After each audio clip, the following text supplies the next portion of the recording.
YouTube man? What's up, man? The 3-Man podcast. We touching down. What's up, Max? What's up, Dragon? What's going on? Shit, I'm just chilling, man. Hey, man, that's good to hear that y'all chilling. Y'all, that's good, man. Here, man. I mean, hell, things is on up and up. A lot of shit going on, but hell, shit, we still finna come out on top. You know, shit like Iran and goddamn Israel about to go at it. Is we gonna get in or is we gonna be out? Who knows? All types of shit. Diddy trial still fucking around doing some shit. We got the fucking riots out there in LA, New York ramping up. These hypocritical ass damn immigrants out here. Hey, we're gonna get into that tonight, but we also gonna get into some fuckery too. Dating shit, you know. We're gonna definitely get into some crypto. So that's how it is, man. Hey, but shoot, Dragon, you ready to do your crypto first, or you want to wait a little bit, man? I would like to wait a little bit because I know Max got something he want to rant about. Okay, Max Powers.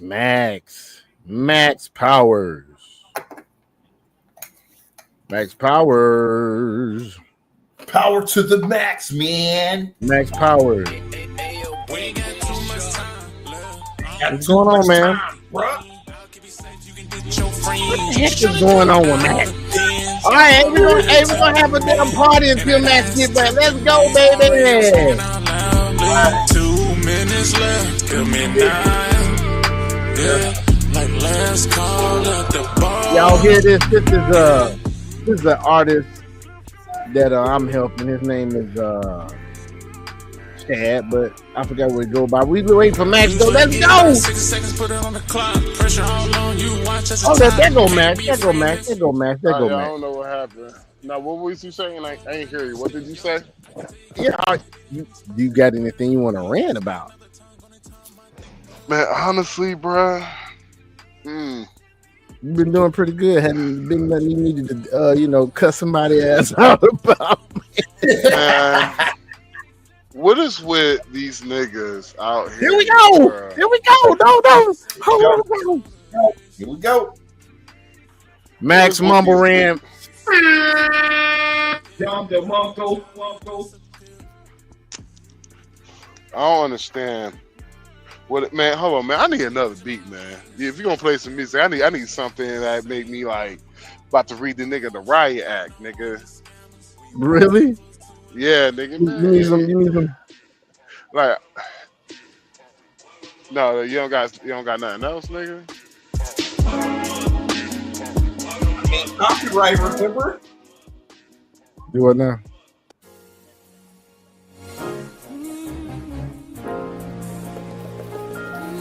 Sometimes I sit back and think. I like that. Okay, I'll bring it down to the list. I need it. You turn it down a little bit more. Right there. I like it right there. Okay, here we go, folks. Maximum Morales, let's do this thing. All right. Let me light this motherfucker up real quick. Fuck these kids in the school bus. I don't see a real nigga smoke this black man. All right. Oh, God. You don't see me smoking camera often, y'all. The camera ain't off. The camera on. You dumbass. What makes you think? See you, nigga. Now,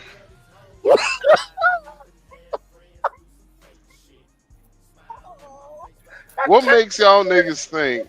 I must look smaller than how I sound or something. Párate, please. Because I don't understand why y'all niggas think y'all have this extra bass in your voice or something. Like, why I keep letting y'all puppy dog ass overrun that pit bull mouth? I'm getting tired of it. I'm getting tired with your bullshit ass threats. Your bullshit ass. I come over there and whoop your ass, bro. Drop the ass. I'm not coming to speak on it, man.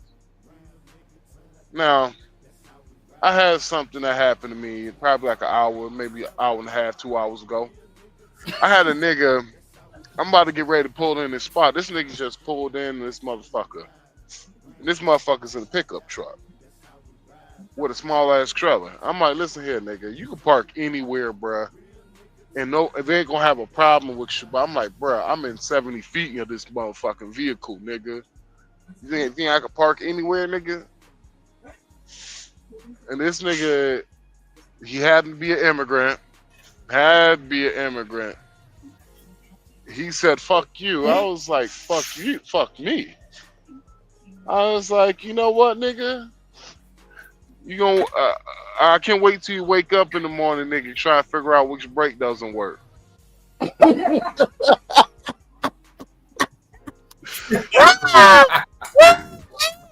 Fuck you.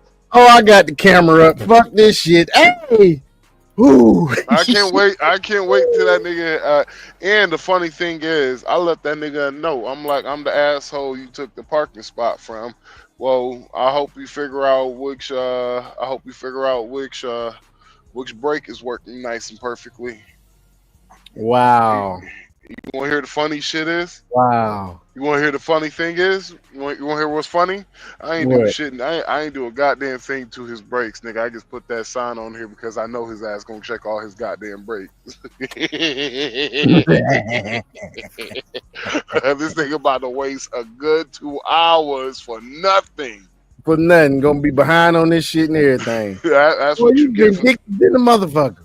That's what you get for taking. That's what you get for taking my parking spot, bruh. Truck drivers have priority, bruh. This nigga took the parking spot like he's in a fucking 18-wheeler, bruh. I'm like, nah, nigga, you in a pickup truck. You in a pickup truck with a trailer, nigga. Fuck out of here. My mom would do that shit.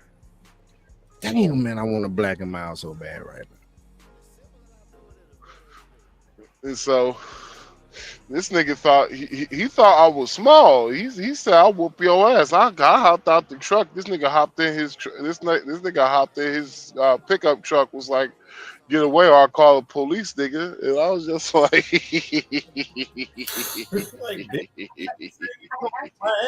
the fuck you doing? I laughed. Hold on, camera for a minute. I laughed for like 3 minutes, and I just yelled out, "Hey, you a pussy, bro!" I was like, "You a pussy." I'm going back in my truck. I'll be waiting on the police, asshole. Police never came.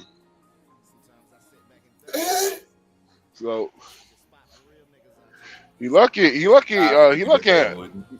Nigga, he lucky ain't like how these old school truck drivers be some assholes, bro.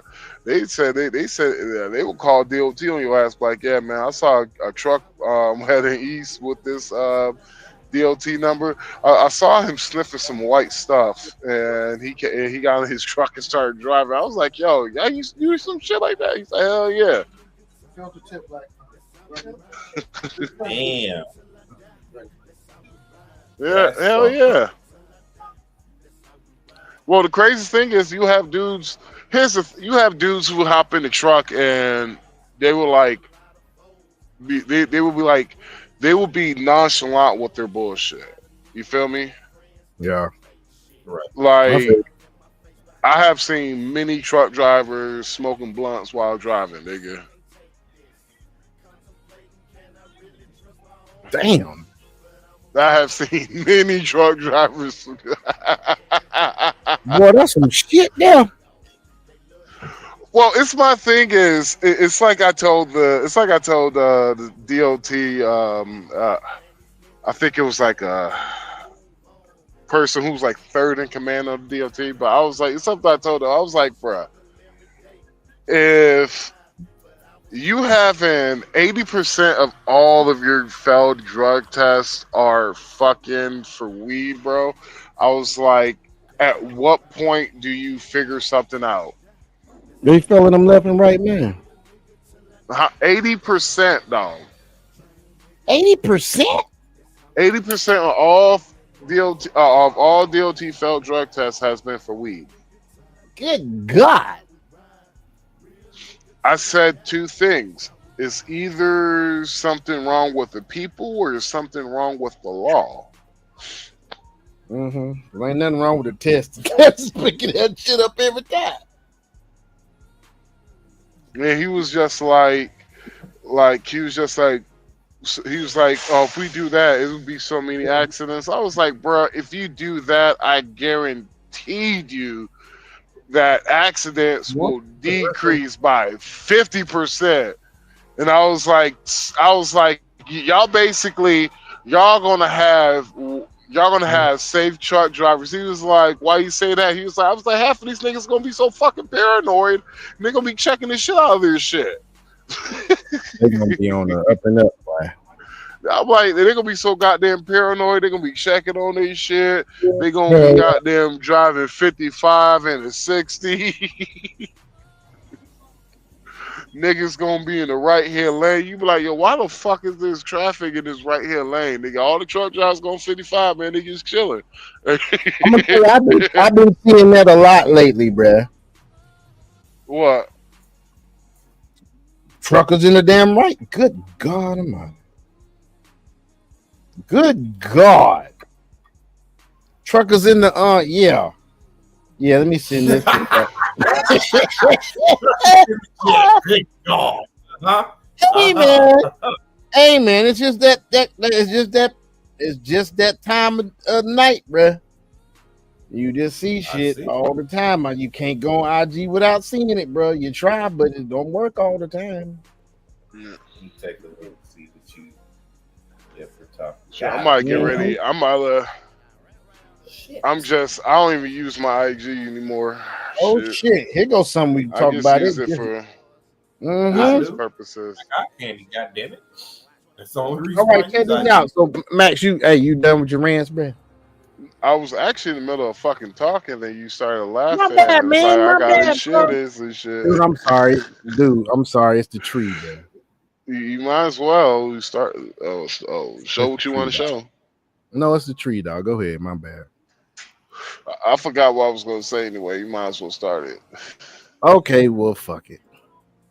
All right, folks. And once again, this is the three-man podcast. What's the business, man? We up in here, bruh. We up in here. But I wanted to go and talk about this real quick. Let me see what this is all about. I'm gonna bring this up on the screen. So we got, you know how it is with the with the press, with the media. They've gotten to the point where a line is just second nature to them. Let's see what they're talking about in this right here. LA County Police say that they have it under control. Carrying a flag is not illegal, as you know. What did happen in 1992 was so different from what we're seeing now. I mean, that was a real riot. Video after video has shown that these agents are the ones provoking protesters and also making up, aggression by these protesters that later. Listen here. So, fact of the matter, let me address this real quick. The violence started on Friday. Okay. The National Guard did not get there till Saturday. That's when the order went out. So when they say that these riots were under control and that it hadn't gotten to be, anything physical, wasn't nothing violent, it already had gotten violent. So my thing is already overwhelmed. And so if they got the orders, they got Violent Friday. They got the orders on Friday, and so they got there. You said Saturday, right? They got the order Saturday. They moved out Saturday. So around what time, did they? Was it daytime when they got there? I don't remember. I think it was daytime when they got there, but I can't say. All right, sure. So I know that the violence had already started though. Before that, see, a lot of Democrats say that the National Guard heightened the violence, it made it go up. And that's so not only that, then they got there, they had to establish a perimeter because they're going to that's protocol. Like you got establish perimeter. Yeah, you got to establish perimeters. You got to establish security, like the details, how we're going to do this. You're not getting help from the local police. So they honestly really didn't start doing that until late Saturday evening or till Sunday. Pretty much. So when they said that the National Guard, they over escalated, I was just like the time. I'm like the time frame doesn't even sound right. I was like, so then I had somebody. Well, the police escalated. I was like, the police is on your side. Mm-hmm. I'm like, wait, what? Like, they're like, what should be the police is on your side? I was like, well, remember the police is not helping with they're not helping with the deportation, so the police are basically on your side. Yep. And so I was like, regardless, they already had the police chief in that area had come out on TV already and said already that they were overwhelmed before they even got there, bruh. Yeah. And so yeah, it's whenever you put a little bit of thought and logic to it, just doesn't make sense. Yeah, I know, right? Doesn't make sense, and that's the reason why I always tell my friends, please, just please get a second opinion of all your politics. Like, I'm telling one of my friends about how I'm like, you are lining with people that don't even fuck with you. Definitely don't. And she was just like, well, she's like, well, I'm an immigrant. And I was like, yo, Trish, I'm like, shout it. These niggas don't fuck with you the way you think they fuck with you. No, they do I was not. like, I was like, you don't. I'm like, you don't understand this shit. I'm like, until you really like dive into other people's cultures, you really don't understand how other people's cultures are. I was like a lot of Hispanics are racist. Sorry to say that shit, but a lot of Hispanics are racist. We got some evidence of that on the nice podcast we'll be talking about, y'all. You'll see. And so it's like when I don't understand, why do black folks try to correlate themselves with every victimized group? I don't understand this shit. It's weird. It's like you want themselves. You want a correlation. It's like you want the United Nations of failed races. I'm sorry, bro. It's just like you want to think that you're one with the Native Americans. A lot of Native Americans don't even rock with you. I've heard of some of these shit Native Americans say about black folks, because hell, they only think they think I'm fucking Native American my damn self. Hey, how about my voting information I was looking up today because they had a special election today? I chose not to vote because all that shit was some special commissioner bullshit. Now, if it was some damn senator or some congressman bullshit, I would have damn voted. But that shit was some special commissioner bullshit, so I didn't go vote. However, on my card, that bitch say I'm American Indian. Yeah. I'm like, what the fuck? It says it on mine too. I'm like, okay, cool. Hey, leave that shit like that. Told you I'm Afro Latino anyway, so it don't. But legally, on my birth and on my other stuff, I do have it there. So Cherokee Nation, baby. I feel you. It says I'm a nigga. Hey, you know what? Hey, you know what's funny, man? My father. I'm first generation on my father's side to be born in America. By the way, my father's an immigrant. He was a legal national. Married to my mom.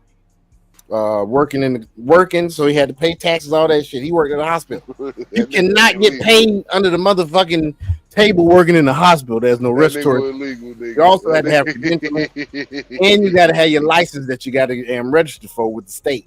So that nigga overstayed his student visa. So he had to be damn, legal. He was a national. So he was married to my mom, but I I was was born a nigga. I was born a white black baby. my mom's side is like 5 generations Now, deep in America. I'm going to illustrate this shit again. I was born a black white baby. What? I was born with different eye colors. Go ahead. I'm sorry. And very, very, very, very. I had no pigment, nigga. I damn near came out the womb looking white. My dad swore up and down I wasn't his baby because he was like, "I'm gonna be honest with you." He was like, "Hey, I'm be honest with you. I had to swab your ass." I was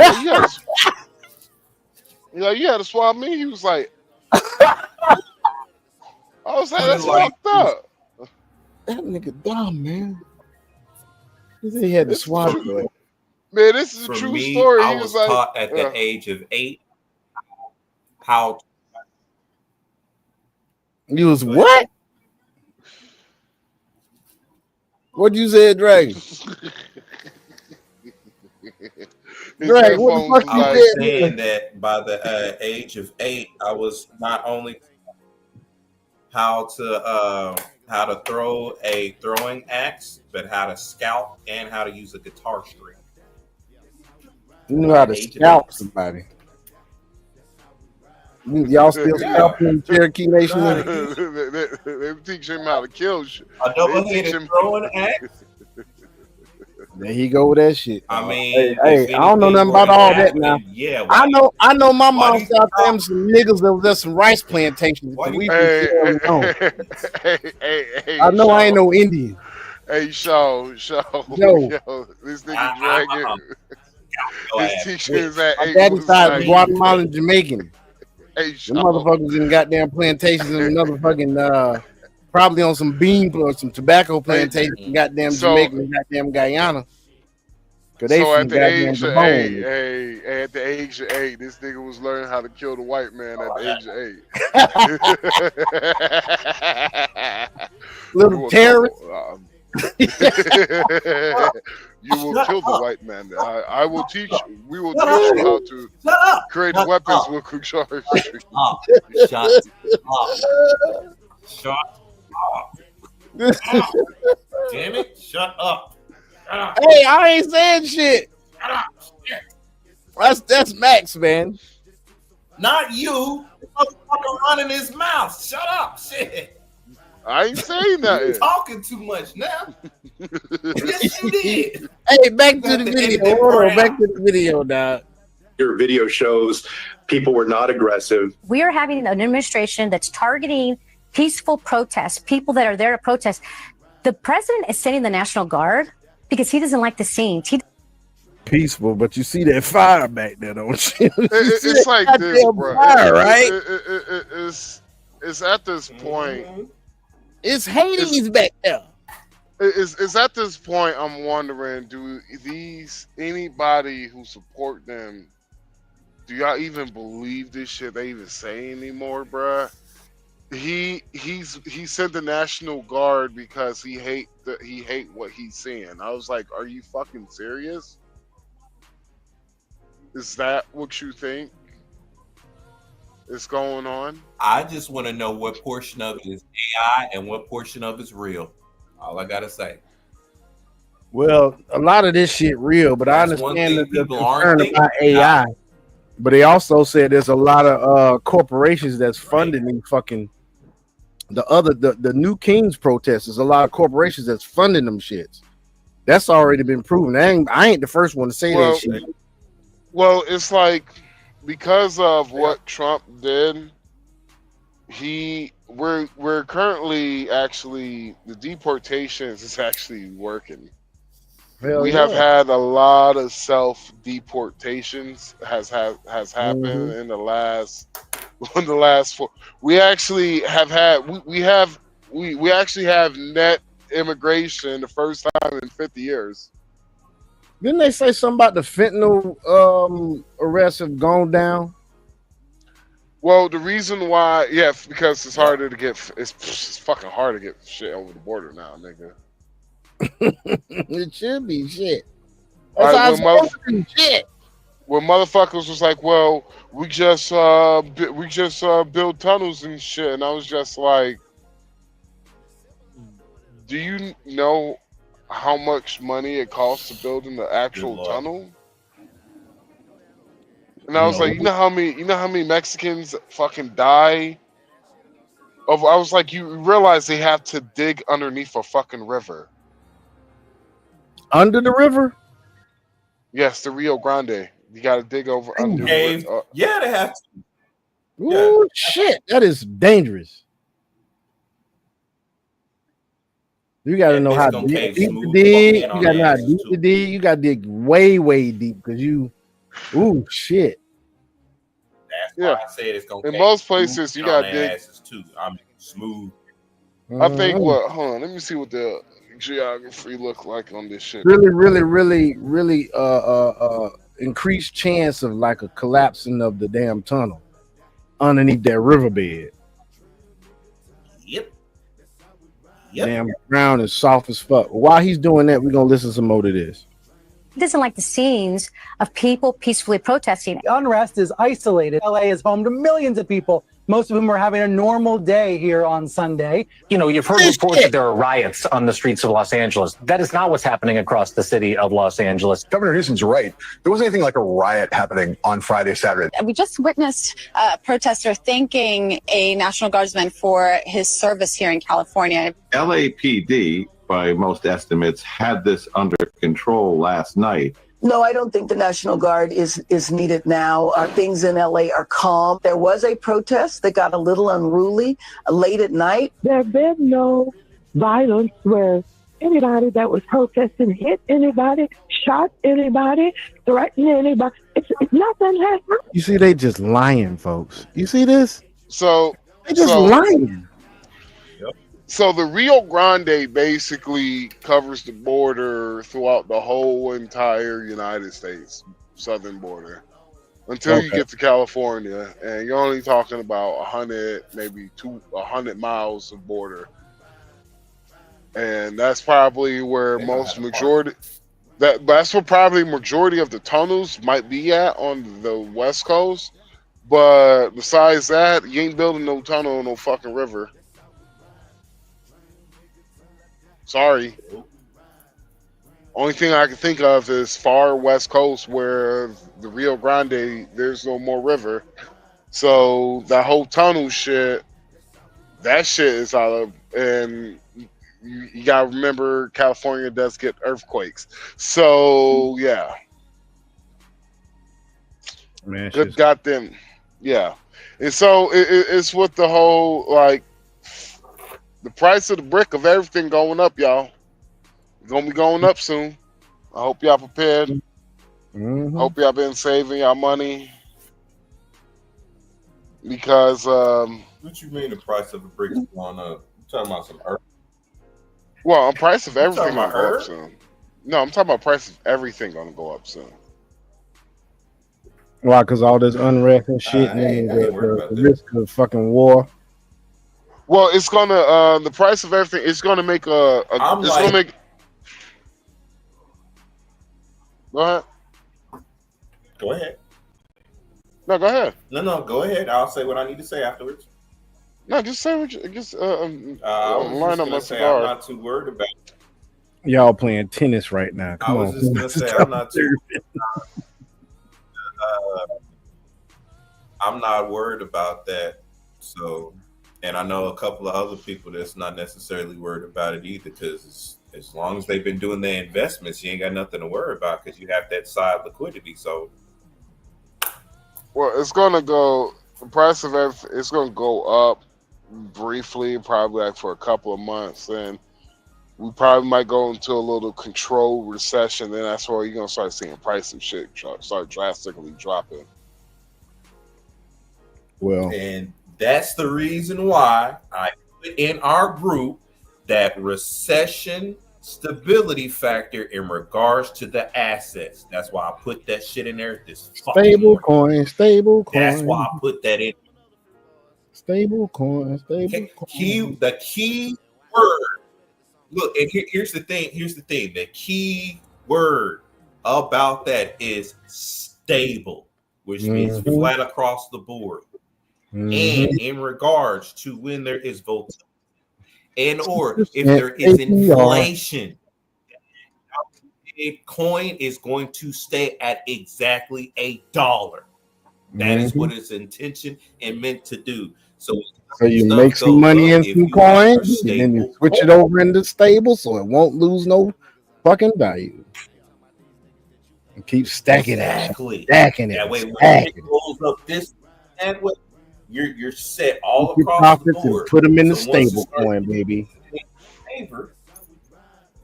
Liquidity pool. That's what I've been constantly been. Stake your shit.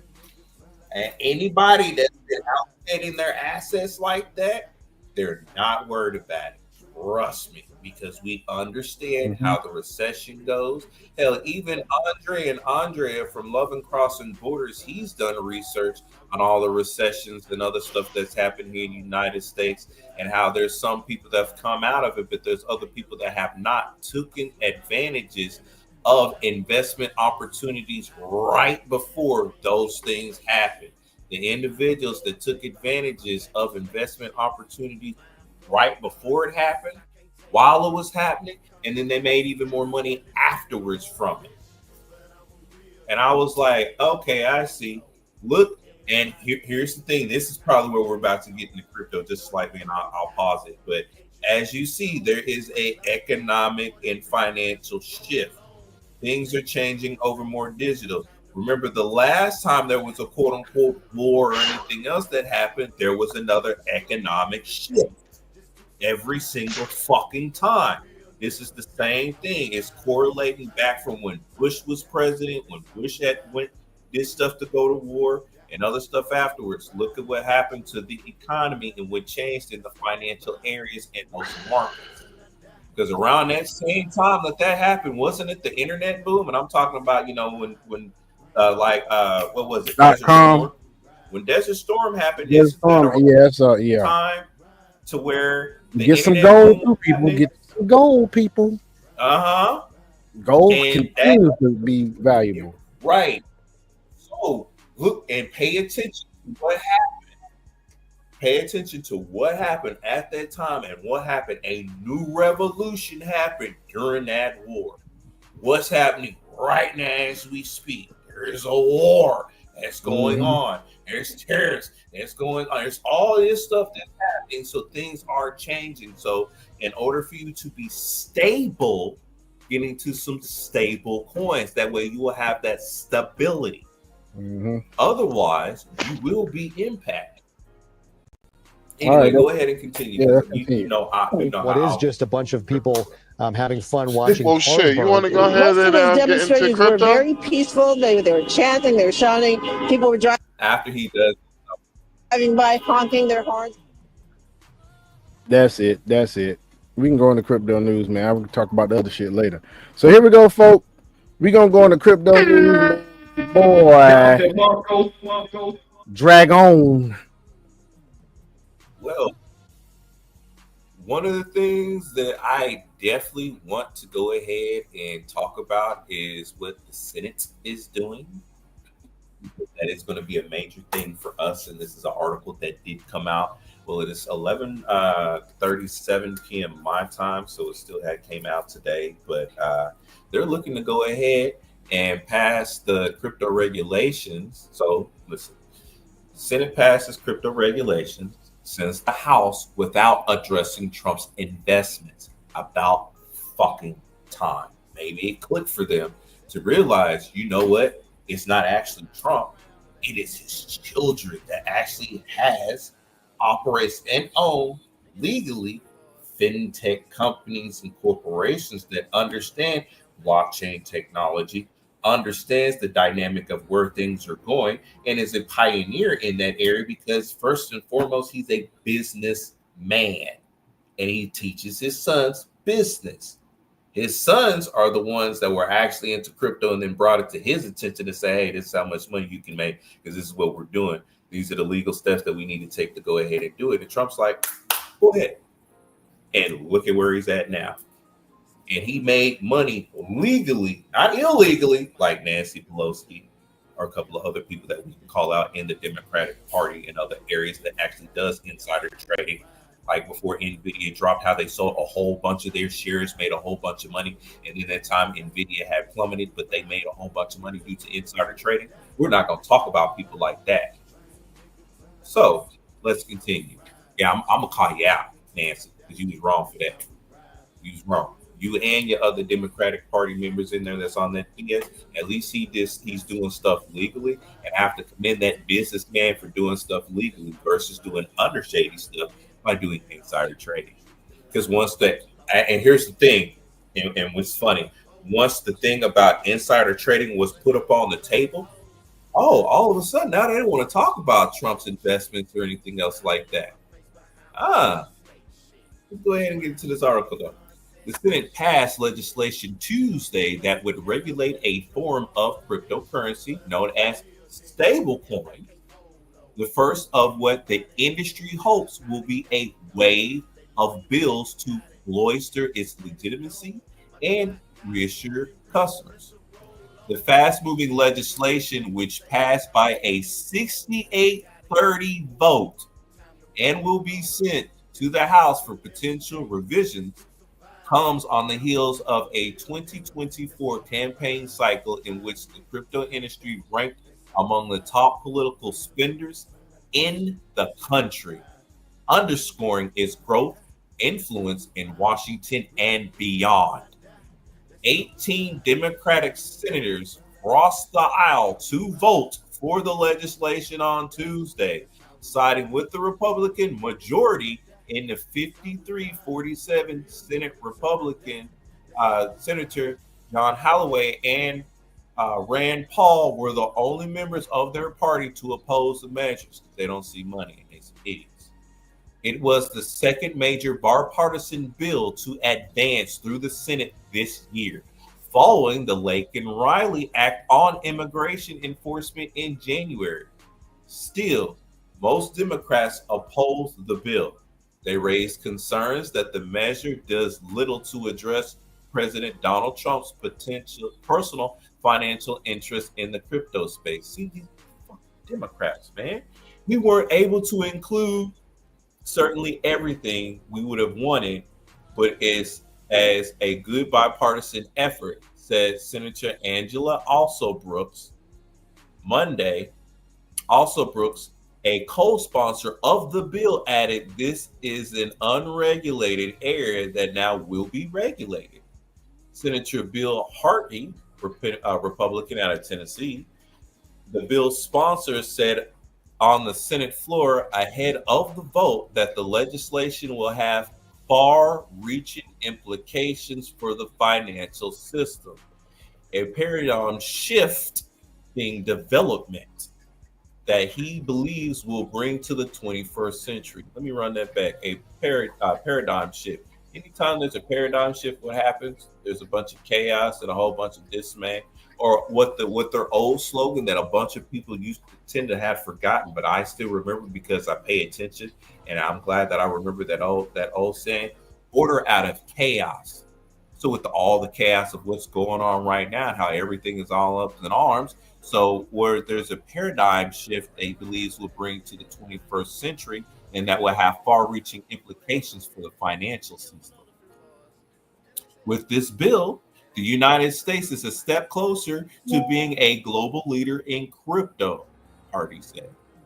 Also known as the Genius Act, this bill would establish guardrails and consumer protections for stablecoins, a type of cryptocurrency typically pegged to the US dollar. The acronym stands for Guiding and Establishing National Innovations for U.S. Stablecoins. The bill only needed a simple majority vote to pass Tuesday after it had already cleared its biggest procedural hurdle last week in a 68-30 vote, with 18 Democrats siding with Republicans, but the bill has faced more resistance than initially expected. Hey, big bro, if you don't mind, for my crypto segment, can you play 2 minutes after midnight? And let me continue. Trump's stake in crypto. There is a provision in the bill that bans members of Congress and their families from profiting. Cut it down just a little bit right there. there's a provision in the bill that bans members of Congress and their families. Look at this shit. It said, and their families from profiting off of stable coins. But that prohibition does not extend. Hold on. You got to repeat that, dog. You got to, no, you can't. You got to do that a little slower, dog. Prevents who from what now? Huh? In the bill that bans members of Congress and their families from profiting off of stable coins.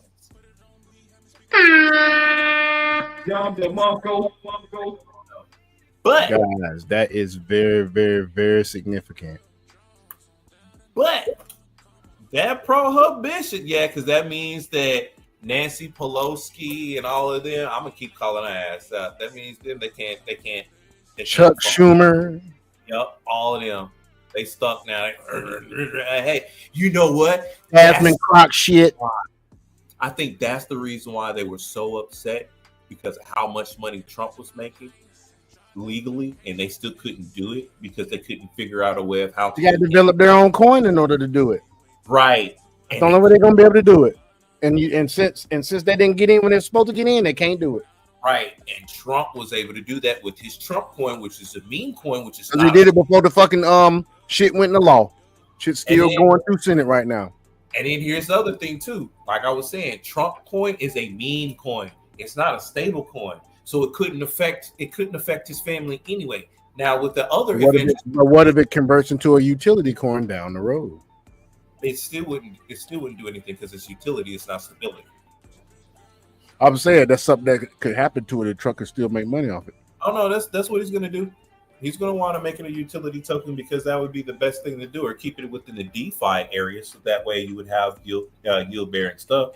Then you would cross reference it with a stable coin, kind of like how he's taking after how he's taking after Ripple, because you know how Ripple has their cryptocurrency, and then they turn around and they're federally backed by their actual legitimate currency that they have, which is RLUSD. So when they open up their AMM feature on the XRP ledger, if you have XRP, you have RLUSD. Now you have infinite money loop because it's all in house. So by him, mind you, he has his World Liberty Finance of what he has as stable coin of what he's been in the midst of making. He already has other individuals and other stuff like that backing him. So if he keeps it into the DeFi area and makes it to where, hey, I do have my Trump coin, and if you have the stable coin and you put these within this DEX that I have, because mind you, he has a decentralized exchange already. So, I mean, he's there with the money in his family, in the pockets and everything else like that. He peeped out what was going on and how to do things ahead of time before the stable coin bill was actually put in place. All of his stuff is already ahead of time in place. That's why I can't fucking touch it. Listen to this right here, and this is what it says. But that prohibition does not extend to the president and his family, even as Trump builds a crypto empire from the White House. Last month, the Republican president hosted a private dinner at his golf club in Virginia with top investors in a Trump-branded meme coin. His family holds a significant stake in World Liberty Finance, a crypto project that launched its own stablecoin, USD1. What the fuck did I just tell y'all? What did I just tell you? Trump reported earnings $57.35 million from the token sales at World Liberty Finance in 2024, according to a public financial disclosure released Friday. A meme coin linked to him has generated an estimated $320 million in fees. Mind you, what did I tell you? How do you get paid from fees? Because you put your liquidity up. As an example, RLUSD, XRP. Let me go ahead and put this out here. Oh, people want to trade? Okay, here.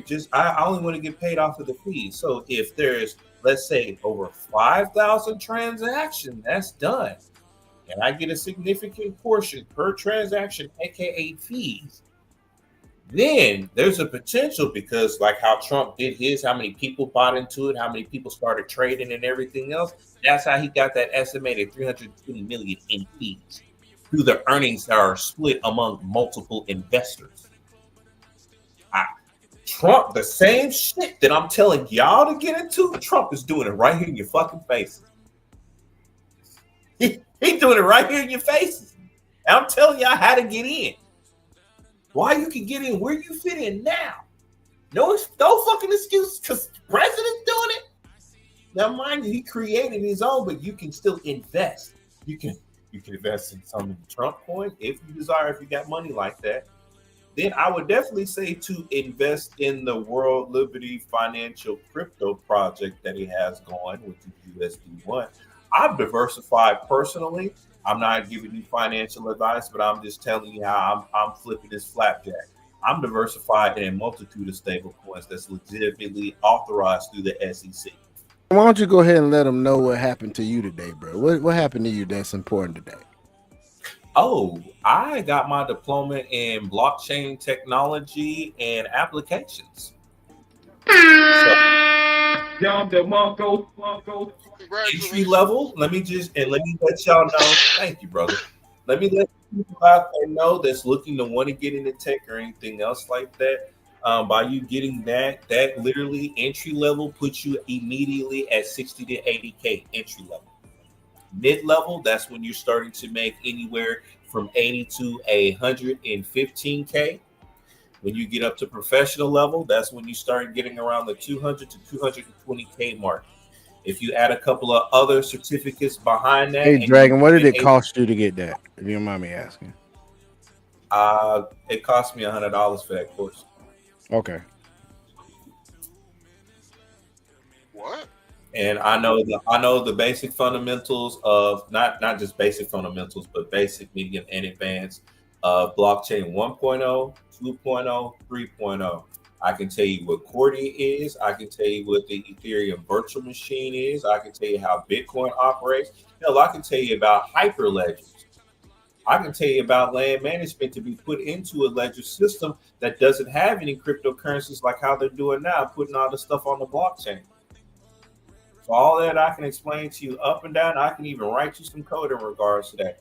Now, the next step for me is actually building an infrastructure and presenting it to these companies to say, hey, this is how you're able to maximize yourself. And so that way you can be ISO 2022 compliant for what's coming up by 2030.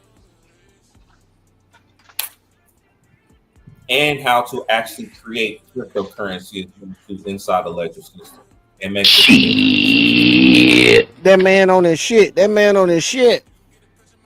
So everything of what I be telling y'all about crypto, I'm literally certified in it, so that way I can be telling you this stuff.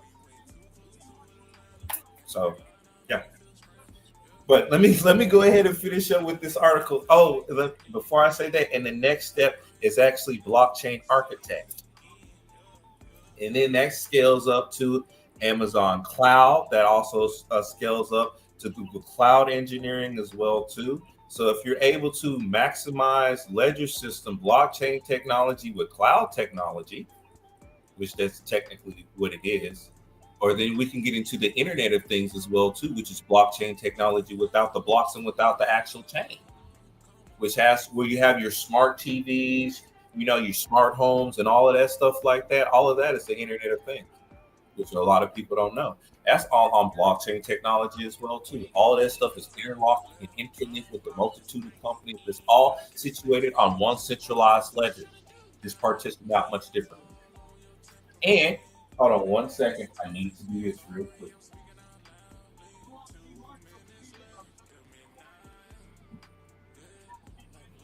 Hopefully, y'all are able to see this. But this here, all of this. Yeah, let me get to the camera right. There we go. All of this, if you can see it, is what I've studied on blockchain. I know it's difficult to see because of the background, but yeah, I have an entire notebook. All this is blockchain. The entire fucking thing. Like, all 360 pages.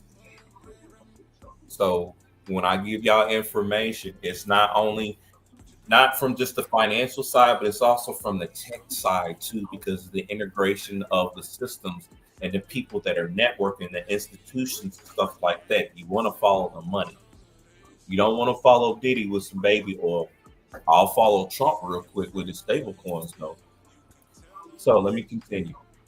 The administration is broadly supportive of crypto's growth and its integration into the economy. Ahead of Tuesday's vote, Treasury Secretary Scott Bessent urged the Senate to pass the bill, saying it could help stablecoins grow to a $3.7 trillion market by the end of the decade. How long is a decade? Hello, by the end of the decade. So, Brian Armstrong, CEO of Decade almost done already. By the end of it, and I've been saying get what in order by what time, by what day. So when they flip that switch, because you have the ample opportunity to get in now before they're getting into it, and they're all full amped up and rolls to it, already got networks together, have stuff together. Like you better ask Sean, you better ask Max Powers.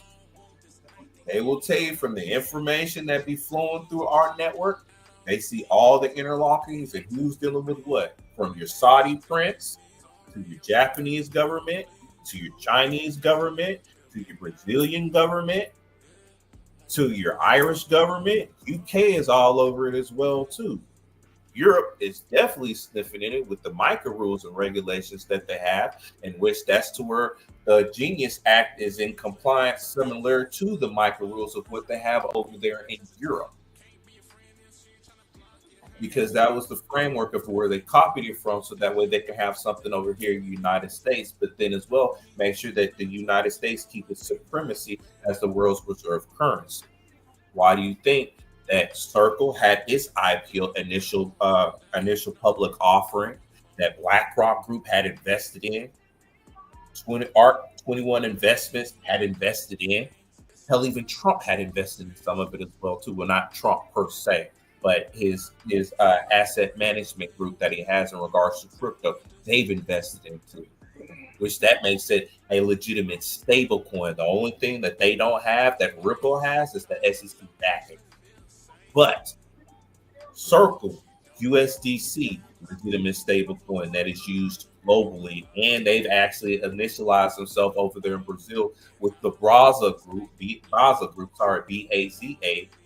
to set up with the XRPL, so that way they could do cross-border payments, and they're using USDC because it is going to be pennies on a dollar, because you know how much that it is per transaction for the gas fee for Ripple. It's literally under a fucking penny. It's like 1/100th of a penny for XRP in regards to transaction for moving money across.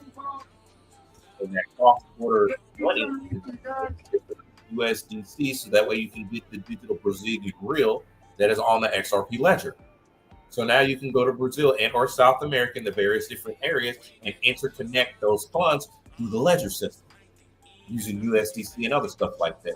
Same thing as what you can do in Hong Kong with their stablecoin and what they're coming out. So you can utilize your XRP, and because I'm talking about the ledger, that's what I'm talking about, XRP. Hell, you can go over there to Japan and utilize your XRP for regular everyday payments, not just for bank payments and other stuff like that. Not to also mention that Ripple does put about a certain significant amount of XRP in escrow every fucking year.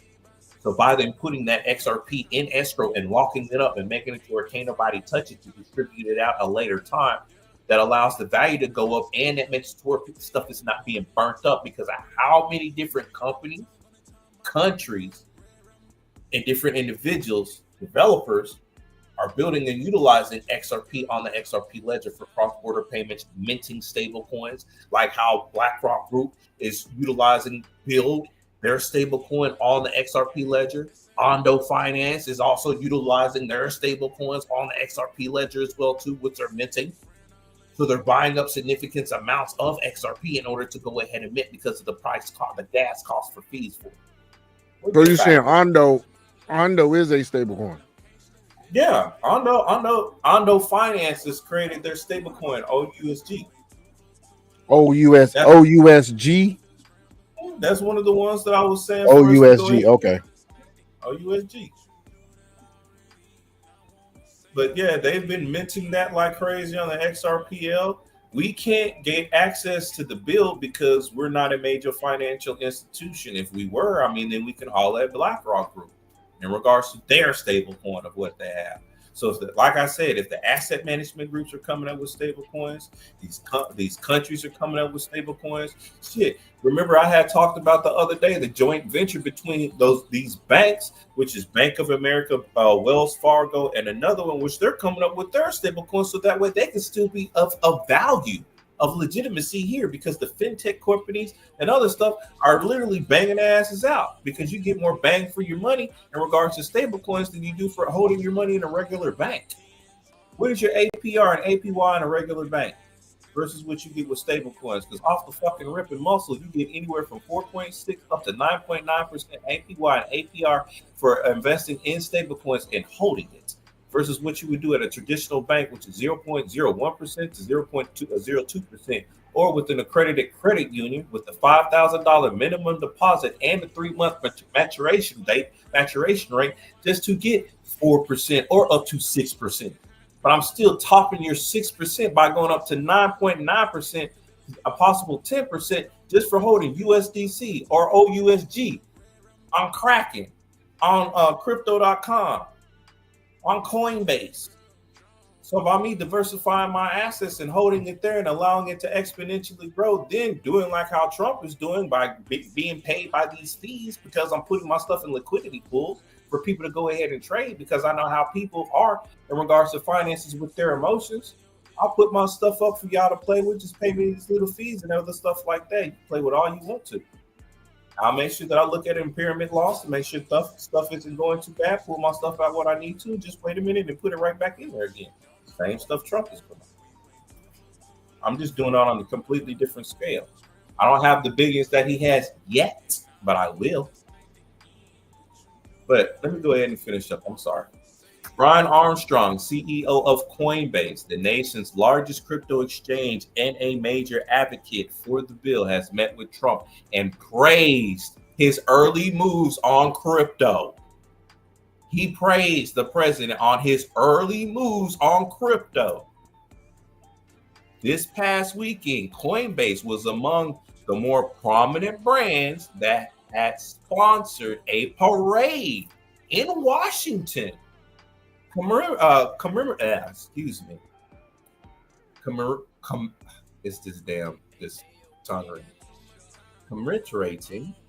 the Army's 250th anniversary, an event that coincided with Trump's 79th birthday. My man's 79, and he's still making moves at 79, so I'm gonna get this money. All right. But the crypto industry emphasizes that they view the legislative effort as a bipartisan, pointing to champions on each side of the aisle. The Genius Act will be the most significant digital asset legislation ever to pass into the Senate. Senate Banking Committee Chairman Tim Scott, Republican, South Carolina, said ahead of a key vote last week, it's the product of months of bipartisan work. Some Democrats object, of course. The bill did hit one rough patch in early May when a block of Senate Democrats who had previously supported the bill reversed course and voted to block it from advancing. That prompted new negotiations involving Senate Republicans, Democrats, and the White House, which ultimately produced the compromise version that won passage Tuesday. Also, Brooks said that many changes were made during negotiations, and it's a much better deal because we're all at the table. Ahead of the vote Tuesday, GOP Wyoming Senator Cynthia Lummis said that she is okay with where the stablecoin legislation has landed after negotiations. I'm not thrilled with it, but it's okay, said Lummis, one of the bill's co-sponsors. She said it's okay. She's not thrilled. That means they fucked some shit up. Because if they would have did exactly how things would have been, so that way it would have been really productive for us all, we would have been happy. Because mind you, I do have to remind individuals of what's happening. Remember, it was your Democrat Democratic Party that had all these thousands of dollars being sucked out of your asses. Even for people that is 250 years old that's collecting Social Security. Remember, that was thrown out there, and it's an absolute fact that you can look this information up too. So they were the ones that were stifling you and keeping you from your money, just like how we object because Trump is making a bunch of money out of it. Really? The most weak-ass excuse as to what you can use because you're like, fuck, we can't do any more insider trading. We can't do anything else in order to screw these people out of their money. It's literally what it is. Because I'm going to say it, and I'm going to be honest. And this is just from my own understanding.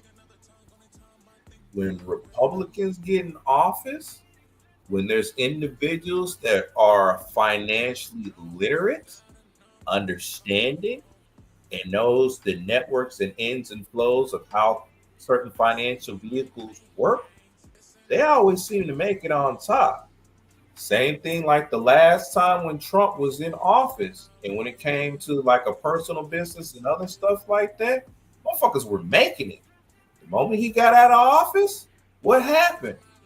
America started to look like a third world country, right? Now he's in office. Giving us some stuff.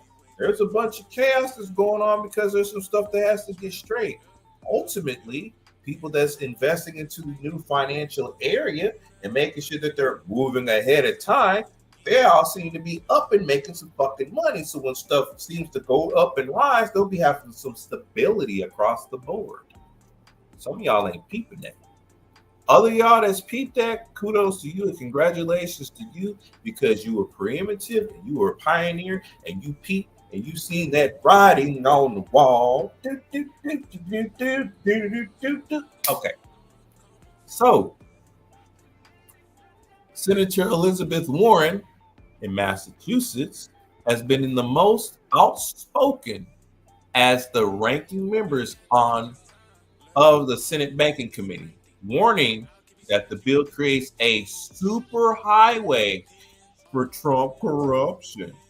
She has also warned that the bill would allow major technology companies, keep this part, such as Amazon and Meta, to launch their own stablecoins. So she's worried about other individuals, other technology companies, and mind you, this is kind of how stupid that is. A fintech company is a technology company.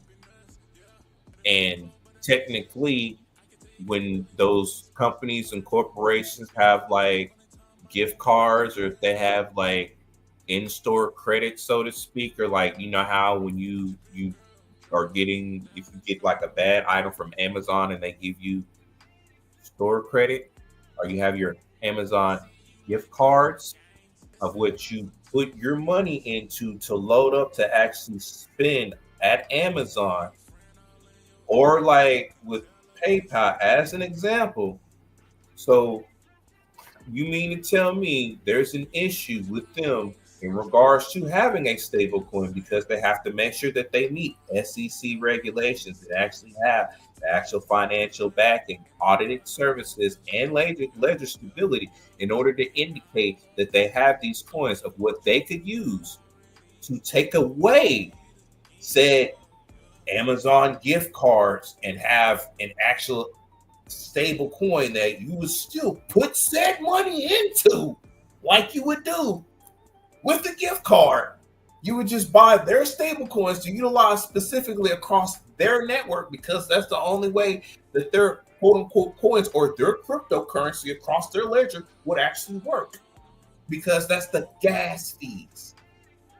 That's literally what the gas is. It's an algorithm that's being used. It's a little small portion in order to make sure that it goes off, so that way it sit back into the system to add stability and make sure that when there is a price that is actually involved behind it, it allows for the price to go up. That's why you also got to put a little gas. So you mean to tell me she has an issue with these tech companies basically doing that? But your other fintech company that they're not thinking too well. They're not. They're not thinking anyway. But yeah, to launch their own stable coins. Among the Democrats who backed the bill was first-term Senator Alicia Skolton, who received $10 million in support from a crypto political action committee during her Michigan race last year. She received $10 million in support. Plotkin acknowledged the bill wasn't perfect, but called it a good faith bipartisan start to regulating stablecoins. The stablecoin legislation still faces several hurdles before reaching the president's desk. It must clear the narrowly held Republican majority in the House, where lawmakers may try to attach a broader market structure bill, sweeping legislation that could make passage through the Senate more difficult. Trump said that he wants stablecoin legislation on his desk before Congress breaks for its August recess. Now just under 50 days away. He said he wants that on his desk before Congress breaks for August recess. So before August. What's next month? What's in less than 2 weeks? July. What's after July? Oh, okay. August. So they need to have that in less. You only got a little bit of time, folks, to really get as much as you can get out of it before just, steady growth. You can get exponential growth in the next month and a half. Put your money in. You might want to get in where you fit in. Like I always say, I'm handing y'all the keys to the Lamborghini, but it's up to you if you want to hop in the hoopty. What you want? I'm driving in this Lambo. I don't know what the rest of y'all doing. I know what Sean and I also know what Mr. Powers is doing. They Lamborghini'd up too with the suicide. I got an overtime check coming. in a little bit. Boy, look at him. And here's the last thing that I want to tap into, and then I'll call it quits for it because I've been ranting for a little bit because I was talking about Ondo. So Ondo Finance launches global market alliance to expand on-chain access to capital markets. So Ondo Finance has unveiled the Global Markets Alliance, an industry coalition uniting leading wallets, exchanges, and custodians to create shared standards and infrastructure for tokenized real-world assets, or RWAs.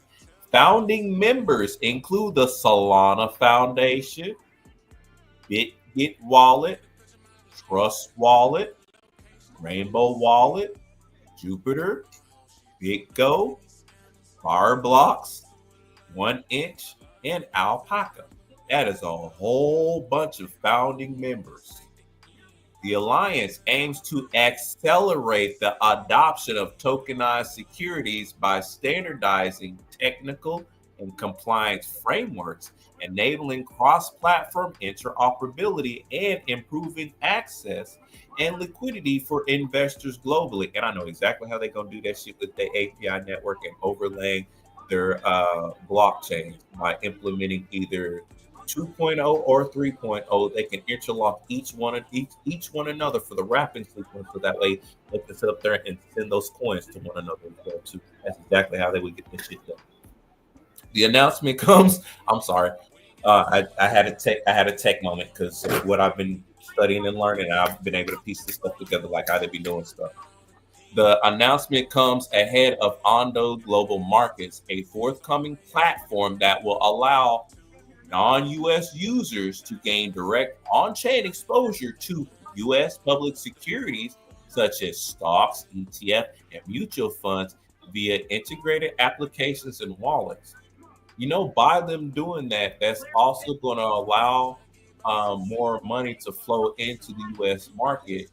And because they have their own stablecoin, I see what they're doing. See?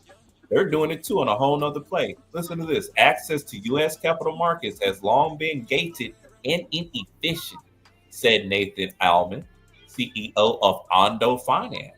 By aligning with top platforms, we're building the infrastructure to offer both crypto and traditional financial products side by side, securely, transparently, and globally. Remember when I told y'all everything was going to go onto the blockchain? Yup, here it is. Key contributions by members: BitGet Wallet, Trust Wallet, Rainbow Wallet will integrate Ondo's tokenized asset standards to enable secure and self-custodial access. What's that? Working 24/7 using blue and UV light to attract 24/7 blue and what? Showing your background. Your background, bro. Thank you. Jupiter and 1inch will provide programming, trading, and liquidity routing for tokenized assets. BitGo and Fireblocks will deliver institutional-grade custody and off-exchange settlement solutions. Alpaca will offer brokerage infrastructure specifically for tokenized security. Robinhood, eat your heart out. And the vision is shared across the board. Tokenized securities are more than a new asset class. They're the foundation for the next era of global finance. Let me run that back for y'all one more time so that way you know I wasn't just hollering at the wind, or I wasn't a hound hollering at the moon. Tokenized security are more than a new asset class. They're the foundation for the next era of global finance, said Aowen Chen, CEO of Trust Wallet. This alliance moves us closer to a future where anyone with a smartphone can access real-world opportunities directly and securely. This is why you want to get in now before the masses get into it. Because once the world is able to actually touch into it, you're too fucking late. By supporting Ondo's tokenized asset standards, BitGet Wallet is committed to secure self-custodial access to real-world assets. Added Jamie, I'm not going to screw and chop up that last name like I'm Swift House. But they are the CMO of BitGet Wallet. We're at the beginning of tokenization renaissance.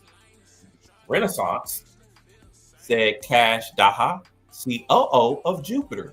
Our goal is simple: make these assets accessible to every person with an internet connection. We're proud to support Ondo's vision for global RWA access, said Michael Sahoff, CEO of Fireblocks. Tokenized security brings transparency, efficiency, and programmability to traditional markets. Aligning on standards ensure broad capability and adoption, says Mike Belshe, CEO of BitGet. It's a major step forward for bringing trusted, compliant tokenized assets into everyday crypto experiences. The Global Market Alliance marks a major step towards unifying blockchain native tools with traditional finance, laying the groundwork for a more open, programmable global financial system. I want to repeat that last part one more time. A more open, programmable global financial system. And I'm going to say this. If you're a developer, if you're getting into developing, if you have any knowledge in regards to that, you're a necessity in the future. You are a part of the programmable global financial system.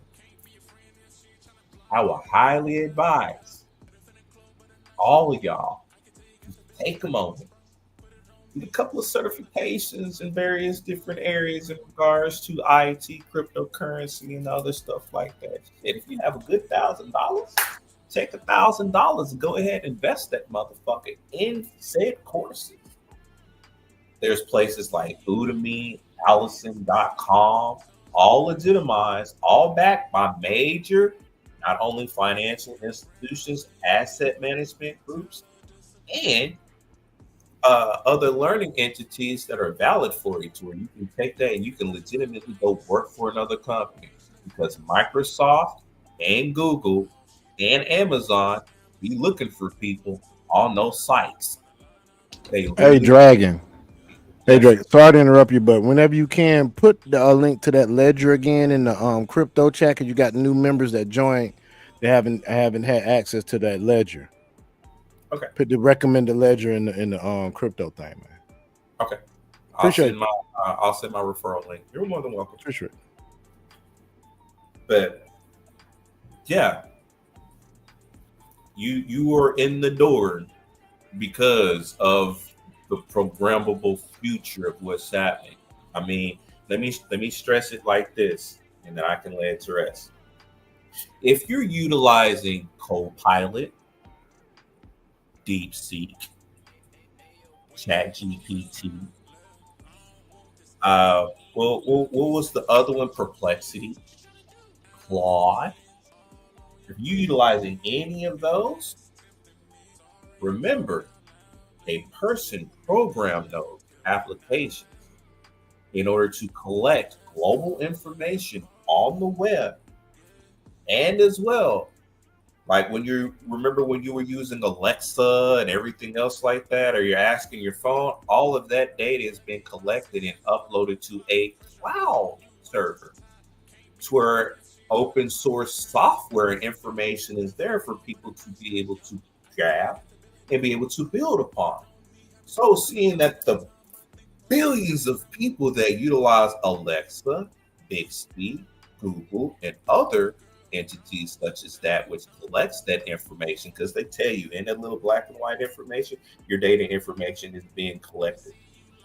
So because all your information and data is being collected, everybody's thoughts, actions, what they do, how they feel, and other stuff like that, from the randomness of it, you were able to create AI. So we can pull any information from there. But it was programmed. You know how much money that those programmers are making right now?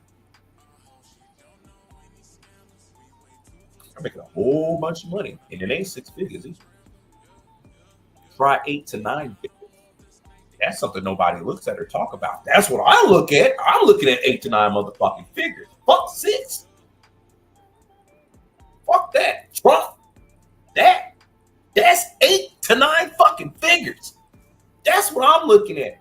I want a piece of that pie with whipped cream and a cherry on top too, with a fork to go with it. And let me get my little hanky right here. You can right on into it. That's what I'm looking at. Screw the other shit. So I highly advise for you to invest in getting certified, so that way not only will you understand the underlying basics and implications of not only blockchain technology but crypto. Because when you understand the bytecode methods of it, if it's 256 bits or if it's 554 bits, you can know the size and partition area of what needs to be done. I'm not going to get into that, but just if you understand, and like I said, the building blocks of it, so not only can you get paid from the knowledge of what you have out the gate, just from blockchain, out the gate, base level, entry level, like walking in the door, 60 to 80K entry level. Entry. And my big brother here, he can tell you, because I sent him information, a whole bunch of shit of what you can do just from that alone. But then that helps you to say, you know what? Because now I know how this works. Now I know where to put my money at too. Now I know what major projects are going on. Now I can really see the vision of what they're going, where these fintechs are going, why these asset management groups are linking up with them, because they want to use that ledger technology, not just for cross-border payments and remittances, but also for accuratization and storing of data. Because once you put something in a block, you cannot change that motherfucker. I see why. Like I said, I want a piece of that pie. So let me get in where I fit in, into the tech area, just as much as other tech individuals have told me, hey, you can really get into this and you can really learn something from it too.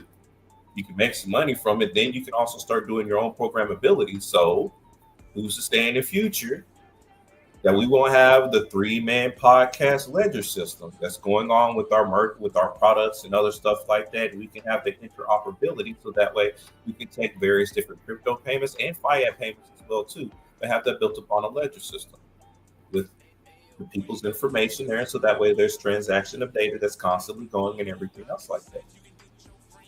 Easily built. And then with you guys loving support, because you would buy merchandise and other stuff like that, that would help to build up the blockchain, which would then help to build up, say, cryptocurrency of what we would utilize inside of our network. Because if you would invest in the cryptocurrency to buy certain items and other stuff, because it would have the equivalent dollar amount, then once we get built up to a certain point, then we can present ourselves to the SEC and be like, hey, these are the things of what we have going on within our corporation. These are the guidelines of what we're following. This is the bytecodes of what we're utilizing, and this is the virtual machine of what we've actually created, which is able to utilize smart contracts on a hyperledger system. See? Now I can talk to said tech industries and companies and actually work with them versus just, oh man, here's the cryptocurrency, all this and that with money. Nah, now the game has gotten real good, because now you can play at their level. So if you're going to get into that financial area, at least understand the nuts and bolts. That way, when you talk that talk, you're able to walk it like you talk it. What? Walk it like you talk it. Walk it like you talk it. Just like that. So I highly advise anybody to take that time opportunity to go ahead and get those certifications going for yourself in cryptocurrency, blockchain technology, cybersecurity, and the like. Because one of the other things that's definitely needed in regards to cryptocurrency is security. So if you understand cybersecurity and then you have blockchain knowledge and technology, well, hey, now you can start talking about working with the DTCC. Now you can start working with the SEC. You can start working with the OTCC. There's a bunch of different things of what you're able to do. And you can get really up there if you wanted to, and start doing stuff overseas as well too, with other government officials and or corporations, if that is what you choose. So just want to go ahead and give y'all that in regards to the crypto news. I thank y'all for listening to me rant, and I thank y'all for listening and understanding the dynamics of everything of what's to be taking place here. Y'all have a wonderful week. Thank y'all for listening. All right, people. That's what I'm talking about. So now we're going to start the rest of the podcast, baby. That's what I'm talking about, folks. So here we go. Let's go into some stuff that's happening. All of the riots that's been going on. They've been, legal immigrants protesting with the illegal immigrants. Then you got a couple of black people mixed up in there here and there in spots. Just, the liberals and people on the left side getting mixed up in shit they shouldn't even be mixed up in. So, hence the title of this podcast tonight, Immigrants are Hypocritical.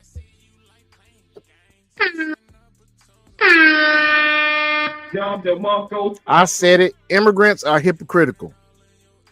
Check this. We're gonna start here. Watch this right here.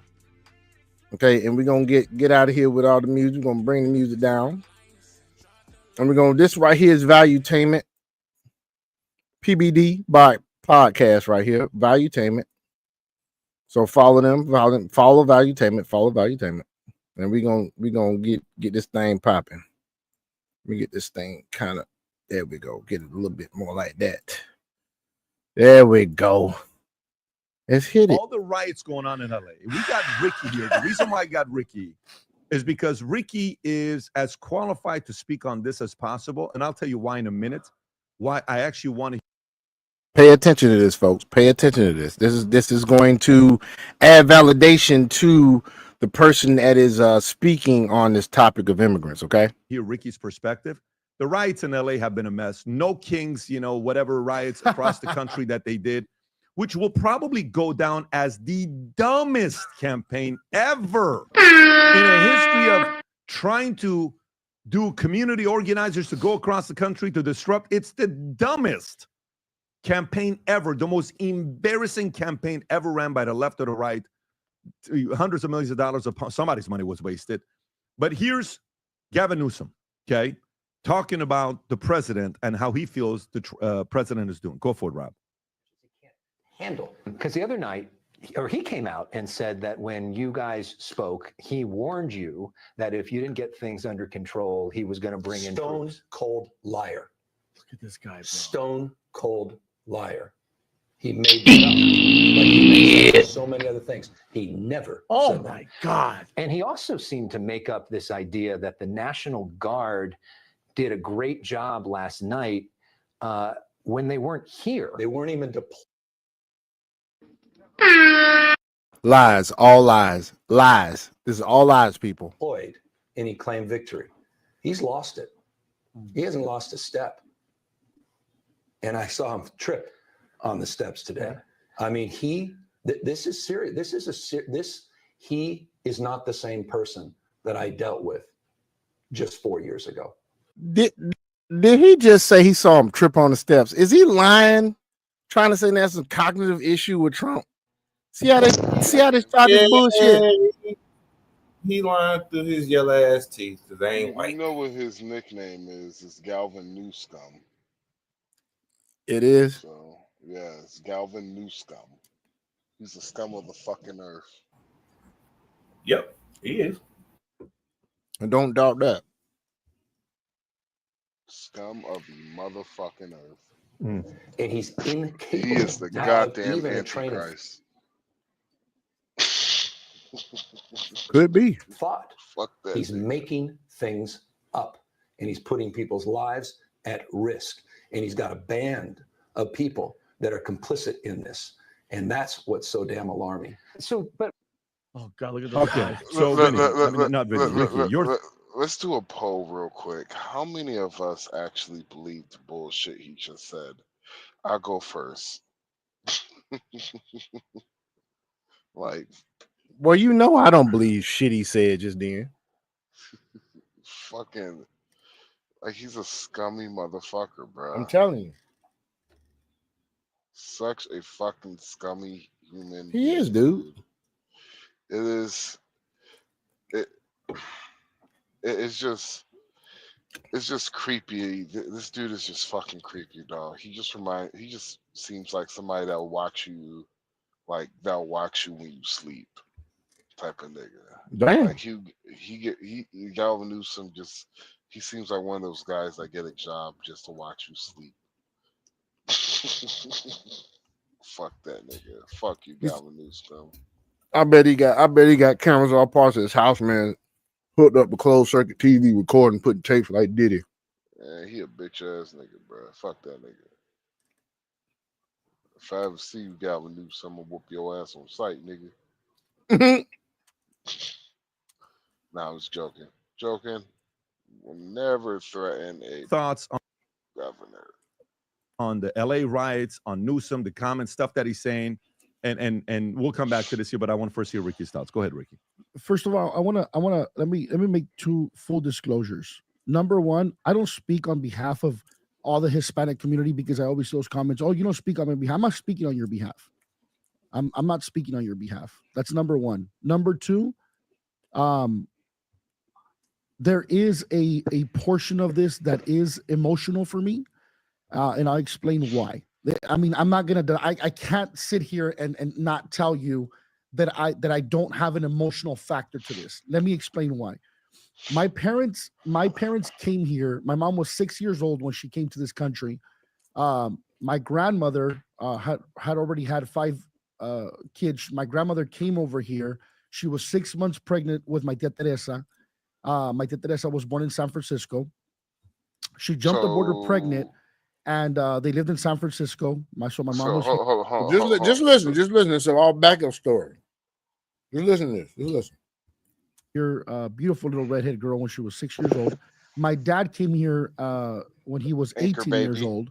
When my mom's side of the family, they worked in the fields, picked grapes, you name it, all of it. My uncles were mayordomos. My mom picked grapes. She did the field work, all of that, because we live in Bakersfield in the San Joaquin Valley. And my dad and his family and his brothers ended up in the restaurant business. So my dad was a dishwasher. My dad was a waiter. My dad never did the fields, but he did do that part. And all his brothers did the exact same thing. They ended up moving on to become entrepreneurs, owned restaurants that came out on Time Magazine. My dad and my uncle's side of the family became very successful entrepreneurs. So there is an emotional side to this. And I would be lying if I didn't say that. However, one thing that is that we also have to understand is that no matter what way you look at it, the law is the law. And you could say, "Oh, sellout, coconut." I've already heard. Notice he's saying this, guys. The law is the law. Heard all this other bullshit. I've already heard all of it, and I've been called all of it. But I will tell you that a lot of people also agree with that. For example, I know that a lot of the protests are being funded. And they're out there burning cars, waving the Mexican flag. It's wild to me that you come to a country that we broke into. Let's call it for what it is, even though it's emotional to me. I come from illegal immigrant parents. I have. You heard that? He comes from illegal immigrant parents. No, he comes from illegal immigrant grandparents and parents. He said it himself. And so he said his dad came here when he was 18. So if his dad came here when he was 18, he had him after he came here. So his mom was the anchor baby. Must have been. Remember, he said his grandma came over the border pregnant, so his mom was right. So his mom was the anchor baby, and his dad. And you got to think about the time that he's saying too. So because birthright citizenship wasn't for them when she was born here, she was illegal too. How old is it? His dad came over here was 18. Yeah, so his dad didn't have him yet. This happened probably somewhere around in the 60s, 70s, the 90s. So, yeah. Well, look at his age. He looks like he's in his 40s. Well, you have to blame Reagan for all of this shit. Yeah. But let's keep on. Of illegal immigrant family members to this day. And that you're demanding something as if you're entitled to it. And you're waving the Mexican flag in America and saying, "Oh, F ICE." I was having a conversation with somebody on Instagram the other day. We were going back and forth. I said, if let's say right now with all your stupid ass little signs, if we sent you to Congress and you represented all the Hispanic community, how would we end up? If everything was on your shoulders with your F ICE, stolen land, this used to be Mexico. Is that what you're going to go to all these congressmen? If amnesty was on your shoulders, is that the route that you're going to take? And that's the irritating part, I think, for a lot of us. I understand, for example, 1986, which that's how my grandfather became legal here, and my uncles and my mom did, was because Ronald Reagan gave amnesty. And here's my emotional part. Here's my emotional part that a lot of people won't agree with on the right. Okay, but I'm gonna speak I'm just gonna be very honest. Yes, you did. When we vote, for example, when Trump. By the way, just to make one thing clear, I do not regret it. I do not regret it. I don't like everything that Trump does, but I don't regret it. I'd much rather have a Trump than a Kamala. When Trump said, "Hey, this is the people we're going after," we were being told that there was people eating cats and dogs in apartments in Denver, Colorado, and the Tren de Agua, and this and that. That's what we were being told. So therefore, he definitely did. He said it's Springfield, wasn't Denver. We're saying, hey, they're gonna go after all these guys that Biden let in. They're saying anywhere between 15 and 11 and 15 million people. That's who we assumed they were gonna come after. Your first raids are in freaking LA. Like, you're like, what the hell is going on here? That's the emotional part. Logically, it's the law. That's the logical side. That is also not true because Tom Homan had already started the raids. They said they're going after the most dangerous criminals first, which they already have done. Remember all that shit going on with Congress trying to go down to Ecuador and get this guy back? That was at the tail end of it. Here's the thing, though. Here's this thing. Even Tom Homan has said this. He was like, "Yo, we literally have been going after nothing but illegal violent immigrants, but he was just like, you cannot. He was like, we have to follow the law when there's illegals, regardless. Like, if there's illegals around this person, you have to arrest the illegals also. Yep. And he's talking about the people that voted for him. I'm like, yeah, you're in California. You talking about a forever blue area? What Republicans voted for? What Hispanics voted and did not think they weren't going to deport everybody? Well, I mean, they also forget that due process or basically what is it? Skip extradition was ramped up under Clinton. And then, of course, Obama was the deporter in chief. They forget about all of that, though. Well, the thing is, they're like, let's let him finish. Let him finish what he has to say. Okay. And any Hispanic that comes from immigrant parents, whether your parents are immigrant or Hispanic here or any minority, you have to see things for what they are. It's the law. Like, no matter what, it's the law. Matter of fact, Rob, can you play this? Let me give context before Rob. This video is in Tijuana. The Central Americans showed up in Tijuana. Watch this now. Watch this now. Watch this shit. This is the focus this is what pertains to the title of this podcast is Immigrants Are Hypocritical. Watch this shit in Tijuana, in Mexico, in their country. Watch this shit. It's illegal immigration. Let's see what the Mexicans in Mexico did to the Central Americans, please. Shoot it, Rob.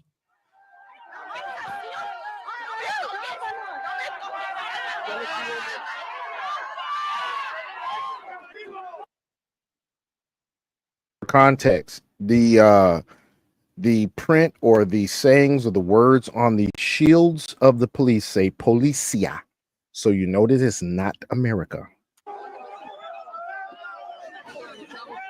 What's this, Ricky? This is in Tijuana when a Central American caravan came to Tijuana. And look at the signs. Well, you'll see them right now, Pat. It's only a minute-long video. No a la invasión. No to the invasion. No a la invasión. This is in Mexico. This is not LA. Those are the Mexicans on the other Mexicans. on that side. Yeah. Look how they're treating the Central Americans. Puro Tijuana.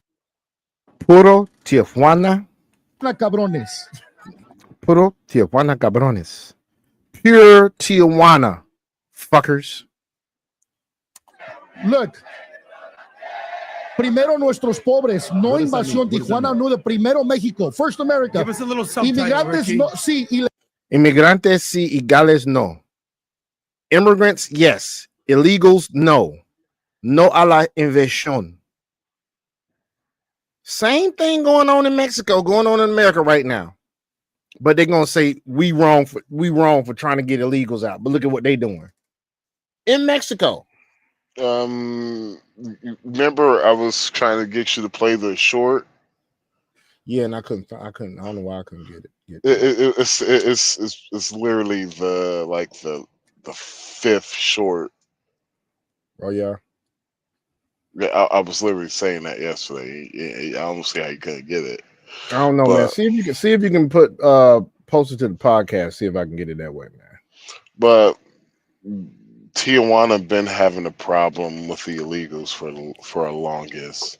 Mm-hmm. Actually, it's been years. Tijuana been complaining about this shit for a long time, dude. Oh, we know all this shit coming from the left is all hypocritical. All this shit, all these LA riots, all this shit is hypocritical. All this shit set up. You got freaking corporations paying people to fucking protest. They actually had. I was looking at a YouTube video. Someone had the fucking what is it? The Craigslist advertisement for people to get paid. What was it? Around $400 or $600 a day to protest, dog. And they took that shit down. Mm-hmm. They took that shit down, man. Nigga, I would have gone up, nigga, like shit. Fuck it. Fuck me. Hey, It's y'all. crazy, man. Really quickly on a side note, just to deviate really quickly for our viewers out there, some things that'll help y'all out is the complete Python developer course, business analyst, business intelligence analytics course, ultimate Amazon workstations certified developer associate. Make sure that you get the practice certified exam and the actual one. The Google Cloud GCP Masterclass with live projects, and as well comes with a certificate. You also want the Professional Cloud Architect, the Google Professional Cloud Security Engineer certification and course. And as well, you want the same thing for Amazon as well too, and Terraform for beginners and advanced users using GCP, Google Cloud hands-on. All of that stuff backed up with learning some blockchain technology will make you impeccable, and that's where you'll be able to make 8 figures plus. Just want to get that out there. That way people know what to look for, how to look for. You can get these on Udemy.com. And Udemy right now, they got some sales going. So like Udemy, I'm sorry, Udemy. So how I took anywhere between $8,000 to $10,000 worth of courses and stuff and only paid $2,000. So yeah, and that $2,000 that I invested in is going to make it to where I can be able to do some things for the 3-Man podcast. And if I wanted to at a certain point, I can start talking with fintech companies like Ripple and or with Ondo, because I know the infrastructure and how they work. I know so that's to give that emphasis to y'all, so that way y'all can be upskilling and doing something for yourselves. You know what I'm saying? Because I'm always promote that for y'all. Y'all need to be doing something versus twiddling your thumbs and saying, oh, I can't do this or I can't do that. Are you wasting your money on bullshit? You better invest your time and your money together so that way you can get yourself together. All right. Sorry. Go ahead. Legales, no la invasión. Mexico does this, you hypocrites. That's what pisses me off. Mexico does this. You want to make, racist, fascist. If you don't support the cause, then you're implicit. Silence is implicit. What about this shit? What about this? No country likes illegal immigration. There's no racism involved. There's no fascism involved, whether we like it or not. And if Trump and if ICE were to pick up, I would be personally affected in a very, very, very, very, very close manner to me. But the law are the law. This president, and by the way, nobody said anything when Barack Obama deported 3 million people. Oh, and I love this. Oh, he did due process. No, he didn't. In 1996, Bill Clinton signed a bill that allowed expedited exportations. He used it, Bush used it, Obama used it, Biden used it, and so did Trump. There's no due process. 75% of the people that Barack Obama deported were deported immediately using the expedited deportation. But it's so crazy that you say these facts to Mexicans, to Hispanics. Oh, no, because now no Mexican used to know what the word due process was, Pat. Now all the Mexicans know due process. They're all lawyers now. They're all lawyers now. They're all lawyers. All of them are lawyers. Due process. Barack Obama did it. You know what Mexicans remind me of? It's like when you're with that boyfriend that beats you up, but at the end he tells you he loves you, he'll never do it again. That's how they are with the Democrats. By the way, what happened last year when they were questioning the lady that was responsible for the 300 for the kids, the immigrant kids? They couldn't track 300,000 immigrant kids in 1 year. Where was the protest for that shit? Zero. They're our kids. 30% of women coming up to the border from Central America, our women are getting raped on the way up. Because what happens in Mexico, and let's call it for what it is, and you can get all emotional, stupid about it. Here's the reality behind things. Mexico is corrupt. So when you go and do some shit like that, and you say, okay, well, there's two choices. You're either going to go to jail, and I'm going to deport your ass back to El Salvador, Nicaragua, Honduras, Colombia, Peru, Chile, or this is what your option is. 30% of the women coming up to the southern border are being raped. Our people are dying in those deserts. And then there's the argument of, I love this one. Oh, then who's going to mow your lawns? Who's going to do the construction? Who's going to pick the grapes? So you're okay with our people being exploited then? They're getting paid minimum wage. My grandmother worked in the fields. My mom worked in the fields. My grandpa, my uncles. they would tell them either you work longer and you don't get paid overtime, or we're going to call immigration. Our people have been threatened by this for years. For years. I grew up in the heart of it. Cesar Chavez, my grandma and my grandpa and my mom worked in the fields when Cesar Chavez was there. Like, you don't tell me. I'm sitting there. I went to go have lunch. My grandma made a sopitos for me the day I was there in Lamont, California, Woods Edition off of the Giorgio. And I'm talking to my grandma. I went because I wanted to go learn. I'm like, what am I missing here? I said, Grandma, tell me. My grandma's been here since my mom was born in 1969. She got here in 1975. She remembers all of it. Wait. Fuck this nigga. I told you 60s. Didn't I tell you 60s? Fuck this nigga. Yeah, I'm sorry. Fuck this nigga. And fuck his family, nigga. You wanna know why, bruh? Why? What happened? Do you know he said she came in 60, what year? 60, what, 60, 65? I think, yeah. I think it's Yeah, fuck that nigga. You know why? Why?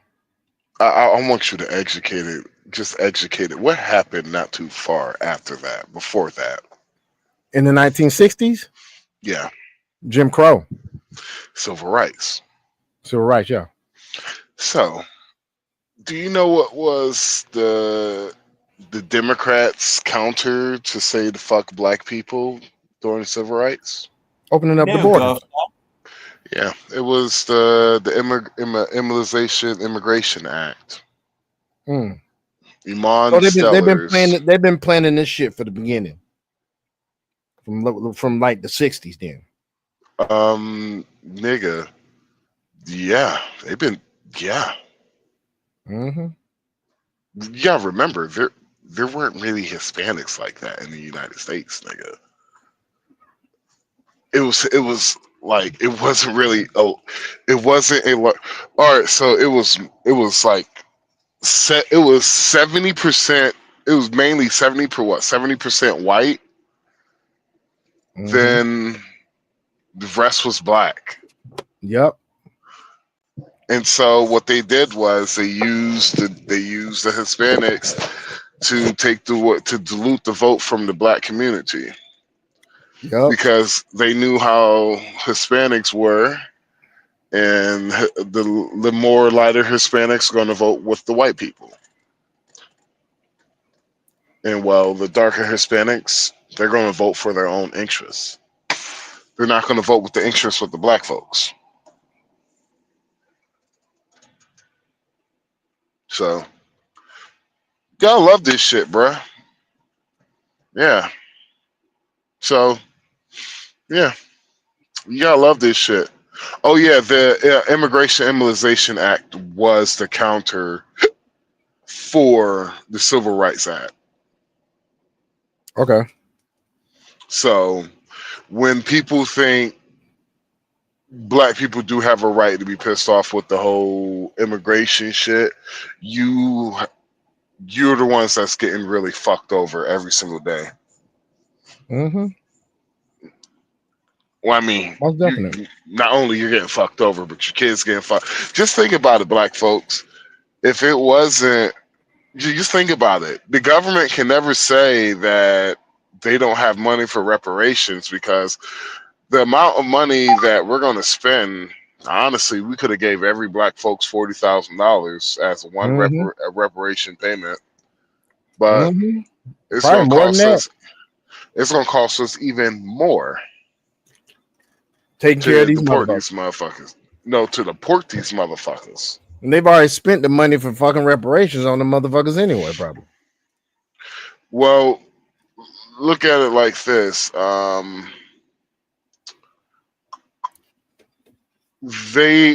was the number one excuse of them not paying black folks reparations? I can't remember. They don't have the money. That's been the number one excuse. We won't have the money. It will bankrupt the fucking economy. That so on. Yeah, all of that shit was lies. All of that shit was bullshit and lies, bro. Straight bullshit and lies. Yep. Yep. Straight and lies. we fucking believed it. Is my background too noisy? Yeah, it's a little noisy, but go ahead, man. All right, my bad.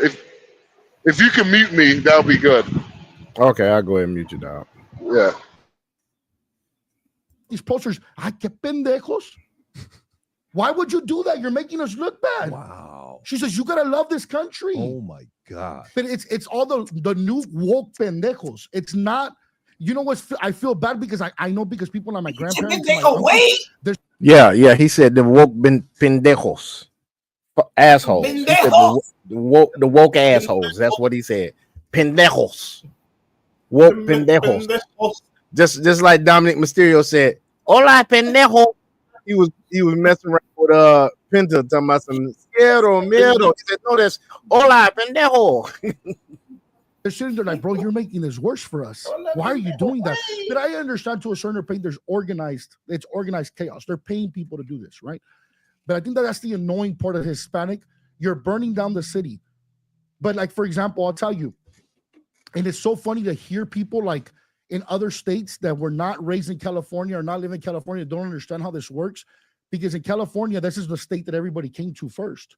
Now you have Mexicans in Utah, Nebraska, Ohio, Pennsylvania. Shout out to Sal Rodriguez, one of my guys in Pennsylvania. He owns a bunch of business over there. Comes from immigrant parents. We were not in those states originally. In the 60s and 70s, we landed in California. It's insane to me. And they really think they're making a difference. But again, emotionally, Pat, I want amnesty. Emotionally. But I also understand how the American people can say no. And I can't get mad at that. There's got to be a part of you as a Hispanic, as a minority that's here illegally, say, hey, listen, I was watching this video of the Venezuelan lady. She made such a great point.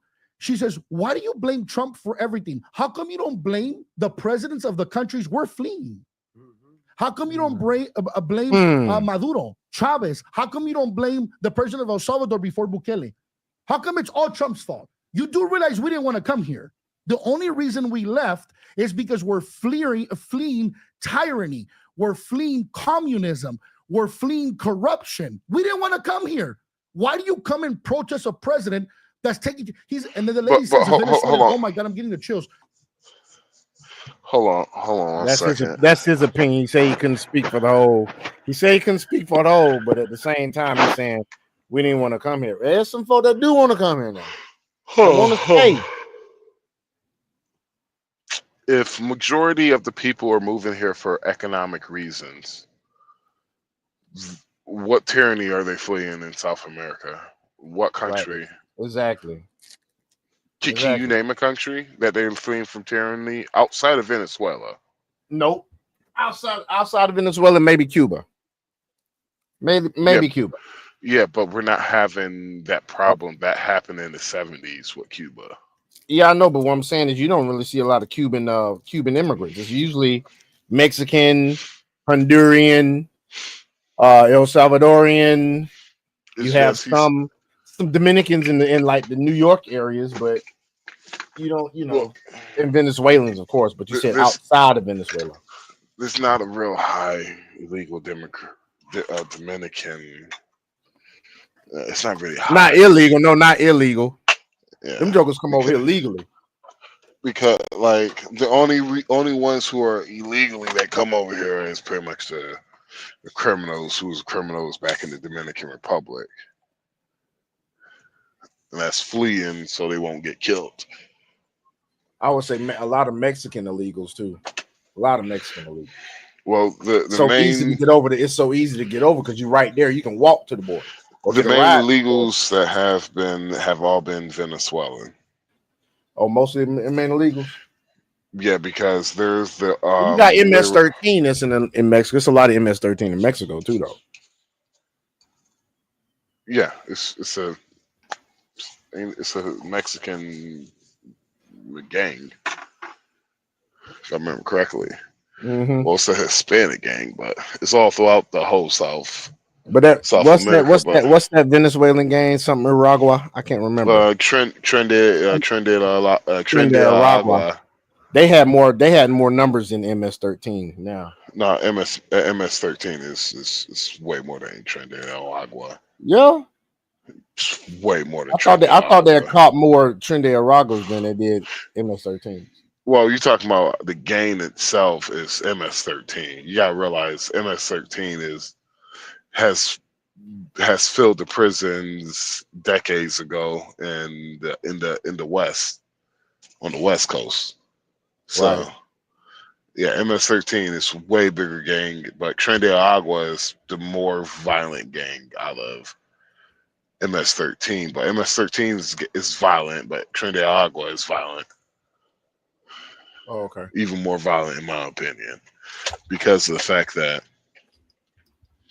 you know you gotta kill somebody just to get in the game, God damn. and you gotta kill anybody. Mm.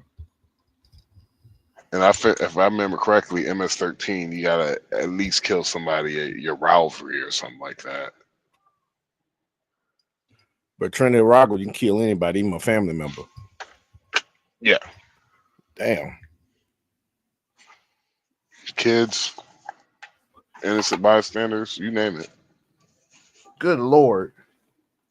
Yeah, man. They ain't no joke. Like when Trump lists him as the list him as a terrorist organization, like he wasn't bullshit. Like you got to be a very sick motherfucker in order to be labeled as a terrorist organization.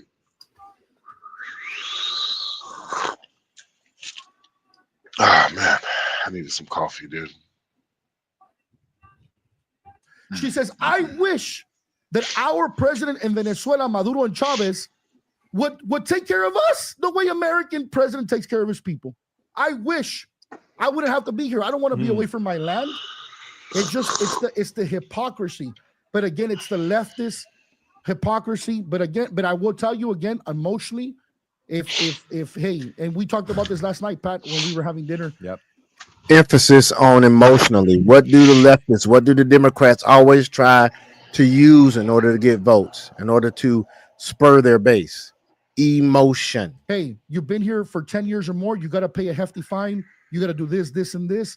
I would ask for IRCA of 2025, the way it happened in 1986, is to give amnesty to the people that have been here for 10, 15, 20 years, that have paid their taxes, that have not committed a crime. Fuck no.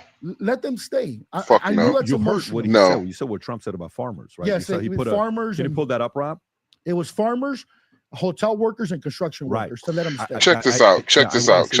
Yes. Is that so? Okay, our great farmers. Sean, people we did the numbers yesterday, bro. Uh-huh. So you want years of forgiving of all those missed tax dollars? Hell to the no.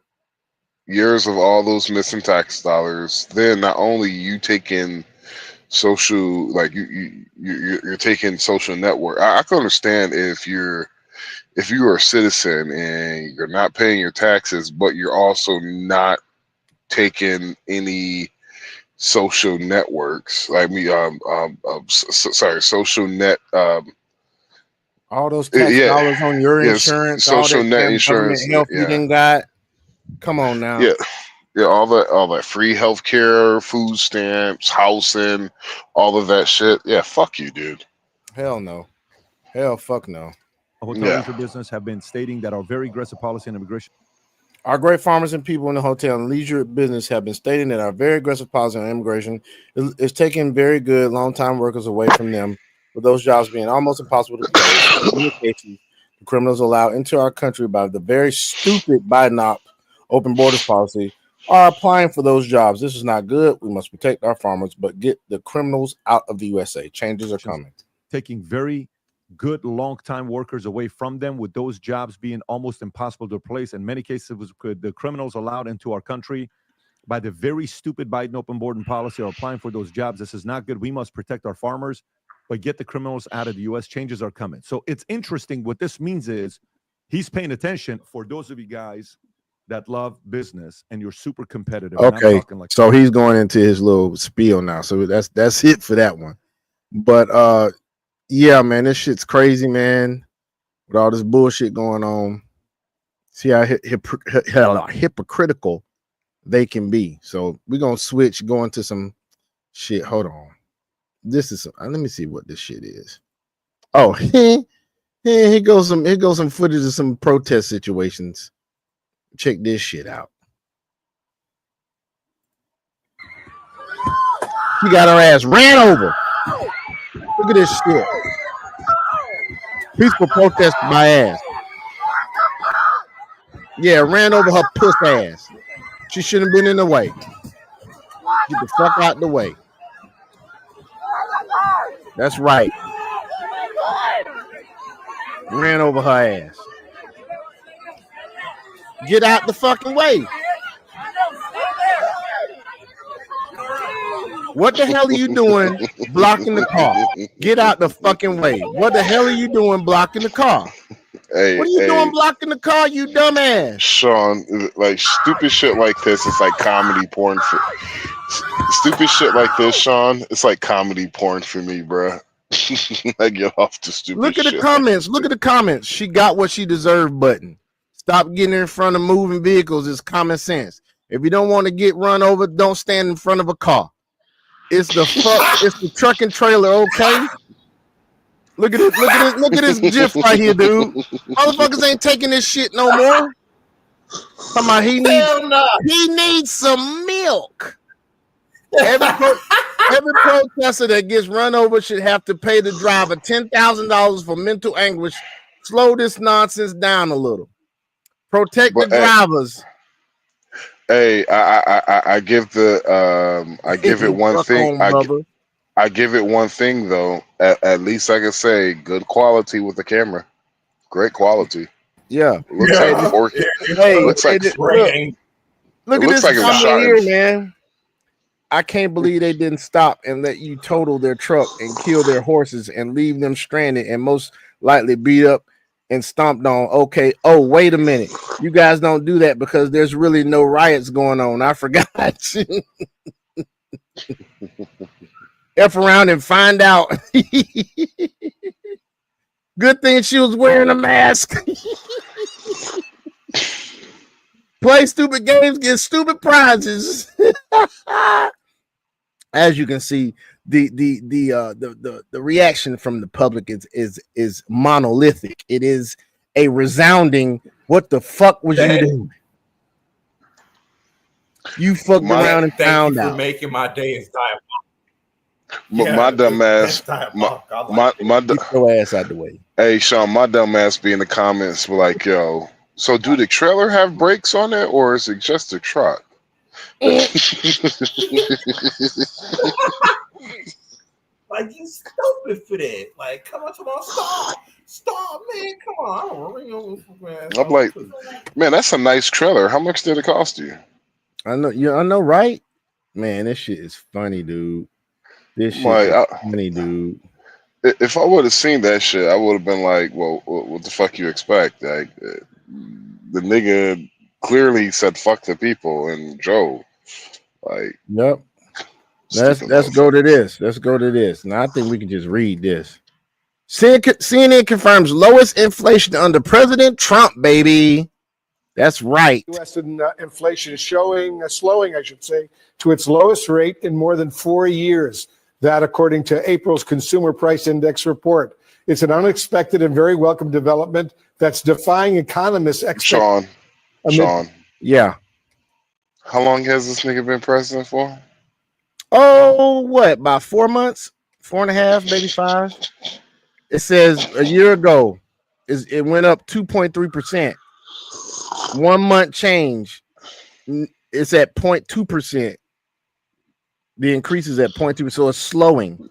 It's slowing down. But they've already said before that inflation had already gone down anyway. Yep. Dog.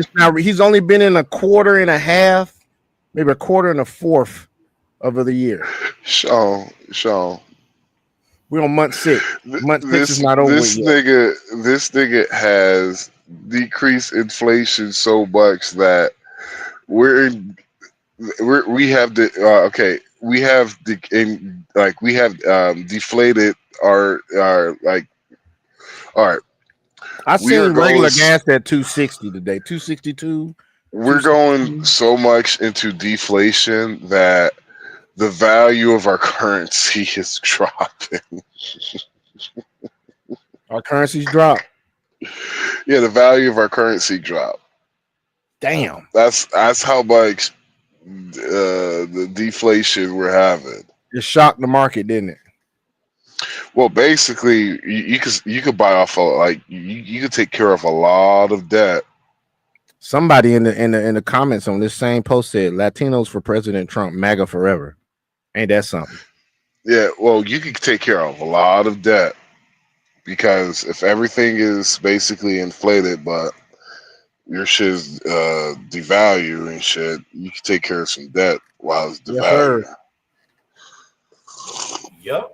I got a couple of things I'm finna pay off. Matter of fact, I'm about to start doubling up on my car payment. All this. No, wait till they cut the interest rates. They're about to cut the interest rate. They're gonna have to. If they're gonna cut that interest rate, I'm gonna go ahead and refinance and goddamn pay double on my. Man, he gonna have to cut this shit. He gonna have to cut the interest rate like I don't know, like at least a basic point, at least 1 point. When you think they're gonna do the interest rate cuts in the fall? After he get that thing signed and on his desk. Honestly, if the Fed doesn't drop their rate, it's gonna be after till he when does he lose his chair again? Jerome Powell? I don't know. I do not recall, sir. Because he's doing something that he's not supposed to do as a Fed. He's being bipartisan. I mean, not bipartisan. He's being partisan. Fuck, I can't think of the word. But yeah, towards the left a little bit. He's keeping the rate up. He hadn't dropped the rate yet. He lowered the rate. He lowered the rate. He lowered the rate for the Democrats just to help them win. Then when Trump. Then you start seeing with the decrease in inflation. Then he raise it up a little bit. Raise right at the beginning of Trump's term. He did. Right before the beginning of Trump's term, he did. So it's like when that was just like peaceful transition. I was just like peaceful transition. My ass, go fuck yourself. Yeah, but let's keep this playing. Let's keep this playing. We don't have too much time. We've been going 2 hours. President Trump's ongoing trade war. David, who's watching all of this in New York. Vanessa, walk us through this morning's report. Where do things stand? Encouraging signs, Wolf. Inflation continuing to move in the right direction, cooling on an annual basis to 2.3%. Cooling on an annual basis to 2. This is so amazing because the Democrats that cared nothing about the economy under Joe Biden, 40-year high inflation, that were completely being hypocrites the first 100 days saying, well, I thought you guys were going to fix the economy, even though that's not how it works in just 100 days. But now, what, Democrats? Inflation is down, just like Papi Trump, the boss man, told you he would, because Donald Trump is right about everything. Democrats, what are you going to say now? Do you see the numbers? Lowest in last 4 years. And guess who was in those 4 years? Your creepy old Joe Biden. Yo, Sean. That ruined everything. What's up? Let me say this, bro. I'm going to have to say Trump will go down as the best president in my lifetime. Yeah. Sure. Say that. We up underneath him. I did not make chochos underneath Biden, but the moment the first year ain't even done yet, dog. The first year ain't even done yet. Like we haven't. But here's the thing, though. We haven't seen what his like. Yeah, remember, we're still under Biden's economy. Yep. Wait till about 20. like halfway through 2026. We're still under Biden's economy, but under Trump's regulations, and this shit looks like it's going to be good. Like next year, bro, it's going. Like I feel like our economy is going next summer. Next summer. Next year you're gonna start seeing. That's when all the stuff with Doge is gonna start kicking in and going into effect. And all that shit. What I'm seeing is you're gonna see a complete deflation. Yep. We're gonna go into that part where he's talking about the golden age of America. Okay. That's gonna start hitting about 2026. Just make sure that you stable along the way. You should be perfectly fine. Yep.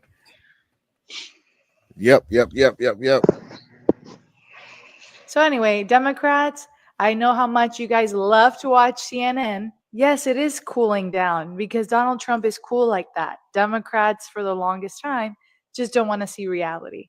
But I love how CNN had to cover the lowest inflation. And notice when it was the highest. She ain't out there riding. She's a Latina. She ain't out there riding. In 40 years under a Democrat, Joe Biden, that ruined our economy, weakened the US dollar, got us in foreign wars, and broke everything he touched. Quite literally. I'm pretty sure even whenever he was going and tripping everywhere. And folks, this was 4 weeks ago. Pretty sure you look at the economy now, it's better than that. There were some things that were broken there too. And now CNN is telling you guys that we're cool like that. Lowering inflation. President Trump, make sure to thank him. U.S. inflation slowing, I should say, to its lowest rate. Yeah, so I was looking at some shit right now. The U.S. current inflation rate is 2.4%. This is down from 9.06%. June 2022, it was 9.06%. It is now 2.4%.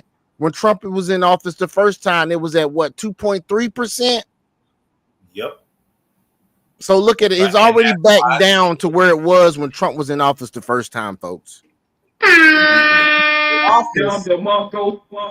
that are financially inclined, they be making chochos. If you get your man, let me shut up. Just anyway, go ahead. Yes, indeed. And this is from inflationcalculator.com. That's one of the references. Another reference is PBS News. And the reference number 4, the third reference is U.S. Bureau of Labor Statistics. That is www.bls.gov. www.bls.gov. This is where I'm getting this information. Okay, folks? Just so you know, I ain't by that bull on him. All right, so let's go to the next thing that I seen that was just That nigga funny lied as to you. fuck Don't to me. believe his ass. There he go with that bullshit. There he go with that bull. He hate black women. Oh boy, my girlfriend's black, Afro-Latina, but she's black. I understand the boycott against Target. Now this is old false prophet simping for hoes ass Reverend Jamal Bryant that's in the middle of this picture right here, and that's not allegedly. Against DEI, but why is the Rainbow Push Coalition supporting illegal aliens if illegal aliens disproportionately affect the black community jobs? Look how he looked back. You saw how he looked back like, somebody please help me with this question. Did you see that shit? You see him look back? Say it one more time. Nah, I didn't. Show it again. Supporting illegal aliens when illegal aliens disproportionately negatively affect the black community. That's not true. It is true.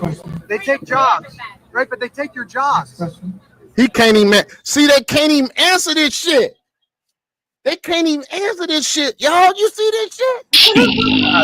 Yeah. They can't even answer. You see this bullshit? No. Let me cam up. You see this bullshit, folks? Do you see this bullshit, y'all? You see how they can't even answer the question? Let me puff off my black mouth. He actually cam the fuck up. Look now. You see this bullshit? Come on now. Come on, man. Come on now. Rihanna, take your panties. Look at this shit now. Legal. Are they calling for legal? Nothing. Thank you so much for coming out today. That doesn't make any sense to me. They didn't even address it. This is the Rainbow Push Annual Conference. I mean, if you want to support black jobs, you don't support illegal aliens coming in and undercutting. Now, mind you, Donald Trump gave $1 million to Jesse Jackson to start the Rainbow Push Coalition. Now, he helped start the Rainbow Push Coalition. They out here goddamn protesting shit that Donald Trump is trying to protect black people on. And he gave $1 million to start the Rainbow Push Coalition now. See how they do you? But y'all want to vote Democrat. Man, fuck y'all, man. Let me camera off. Fuck this shit. They want black folks want other races to take them serious, but I'm like, how? Like, why? I'm like, and you don't. People don't see how embarrassing this shit is, though. Just think about it. Somebody who looks like you, always claiming to speak for you, is a absolute fucking failure. Terrible. It's fucking ridiculous, man. And we're gonna play the end of this because he had some more shit to say. He addressed some black guy in the crowd. The black guy looked like he didn't even want to say nothing. He's still talking. We're gonna let this play out, and then we're gonna come back on. We're gonna opine a little bit more, and then we're gonna come back and see what else he say, man. But yeah, that's some bullshit. Like he said they could not answer his question. Hell, you saw that Jamal Brown and some other big forehead ass damn aviator wearing ass motherfucker.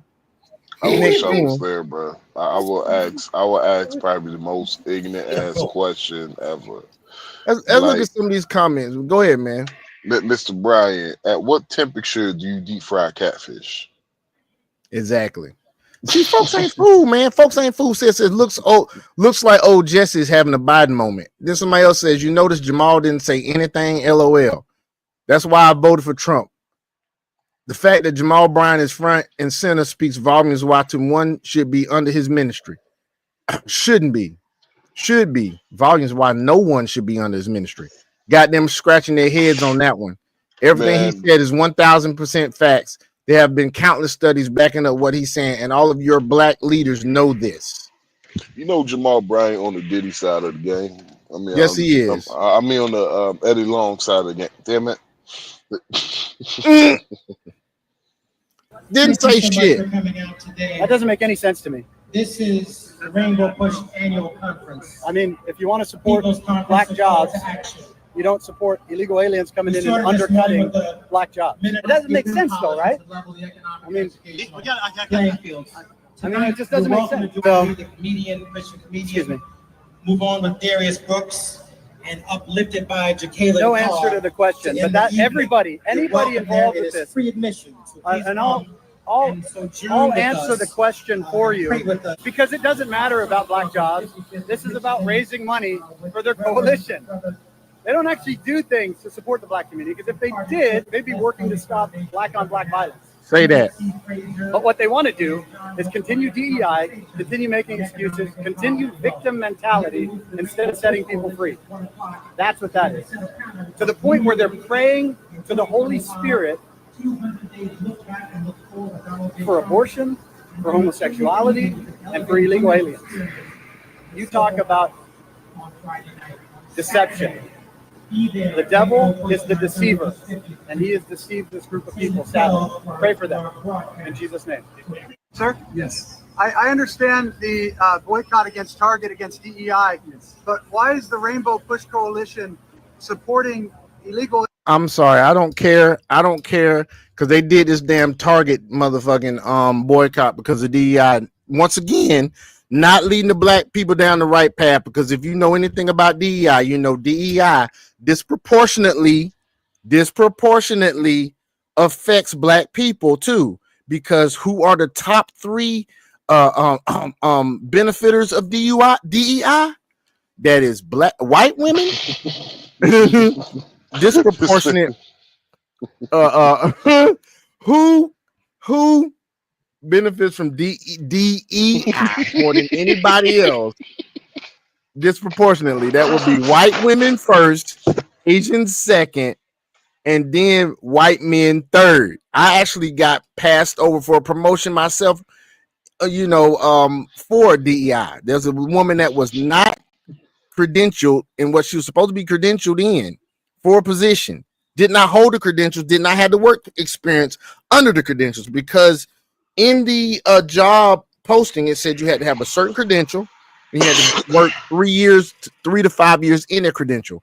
She has not. She has been lazy since she's been in this position. She has not gotten nothing but the introductory credentials for the job in order for you to work in that position. She has not even pushed herself to get the other credential that you must have to work in most hospitals. She did not do this. She decided to work on her entry-level credentials, and so now she gets rewarded because she knows the freaking person that was the hiring manager, and she got the position over me, who had 24 years experience in this position. DEI. Hey, bro, is the hiring manager a guy? Yes. One is a guy. One is the most immediate one that she will work under immediately is a guy. Yeah, I know. He is a Caucasian guy. The one that's over the whole department is a Caucasian woman. Yeah, the Caucasian guy is beta. He is beta. Man, That's don't how let she- this. That's how she got it.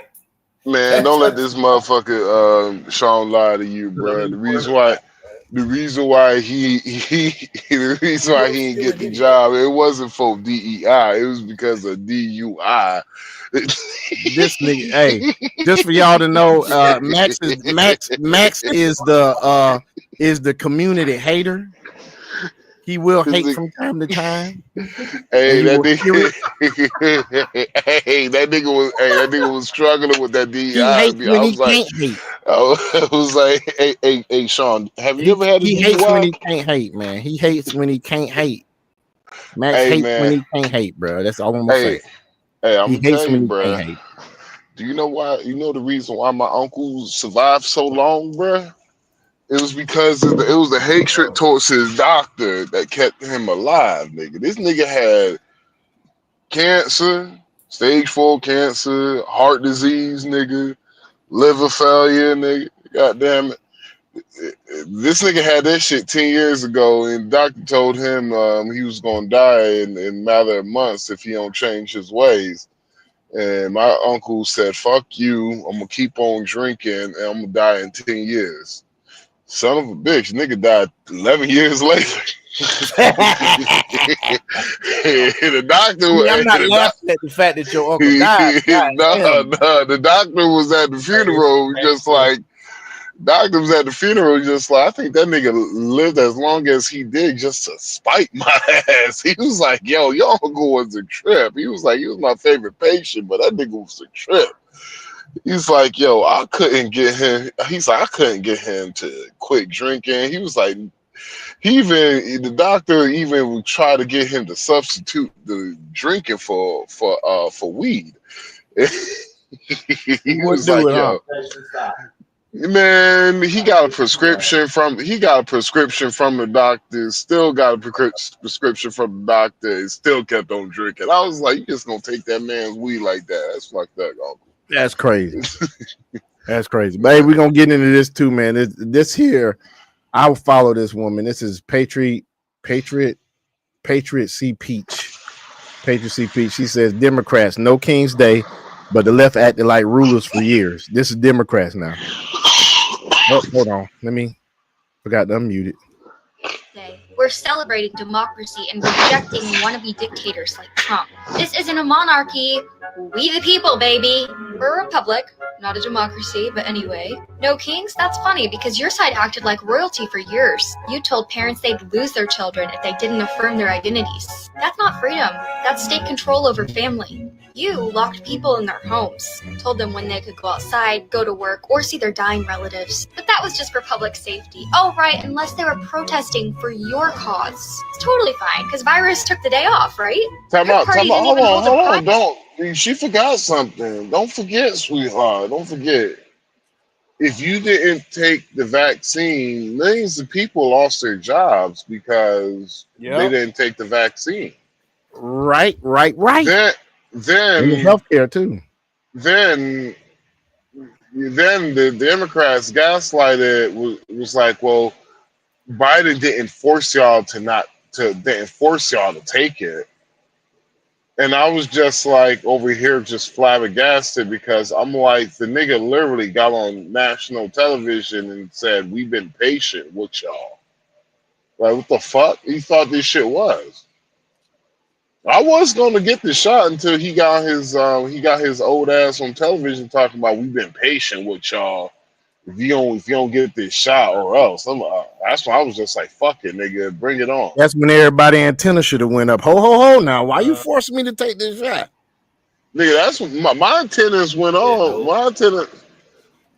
My antennas went on when the immigrants, I was talking to, they was like, hell, no, I ain't taking no shit. He was like, shit, fuck that.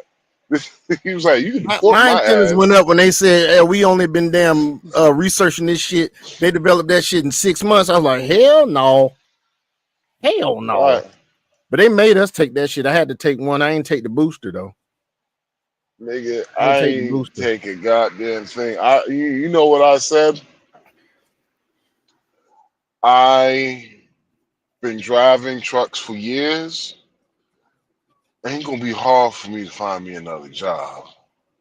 I can find me another job in 10 minutes, baby.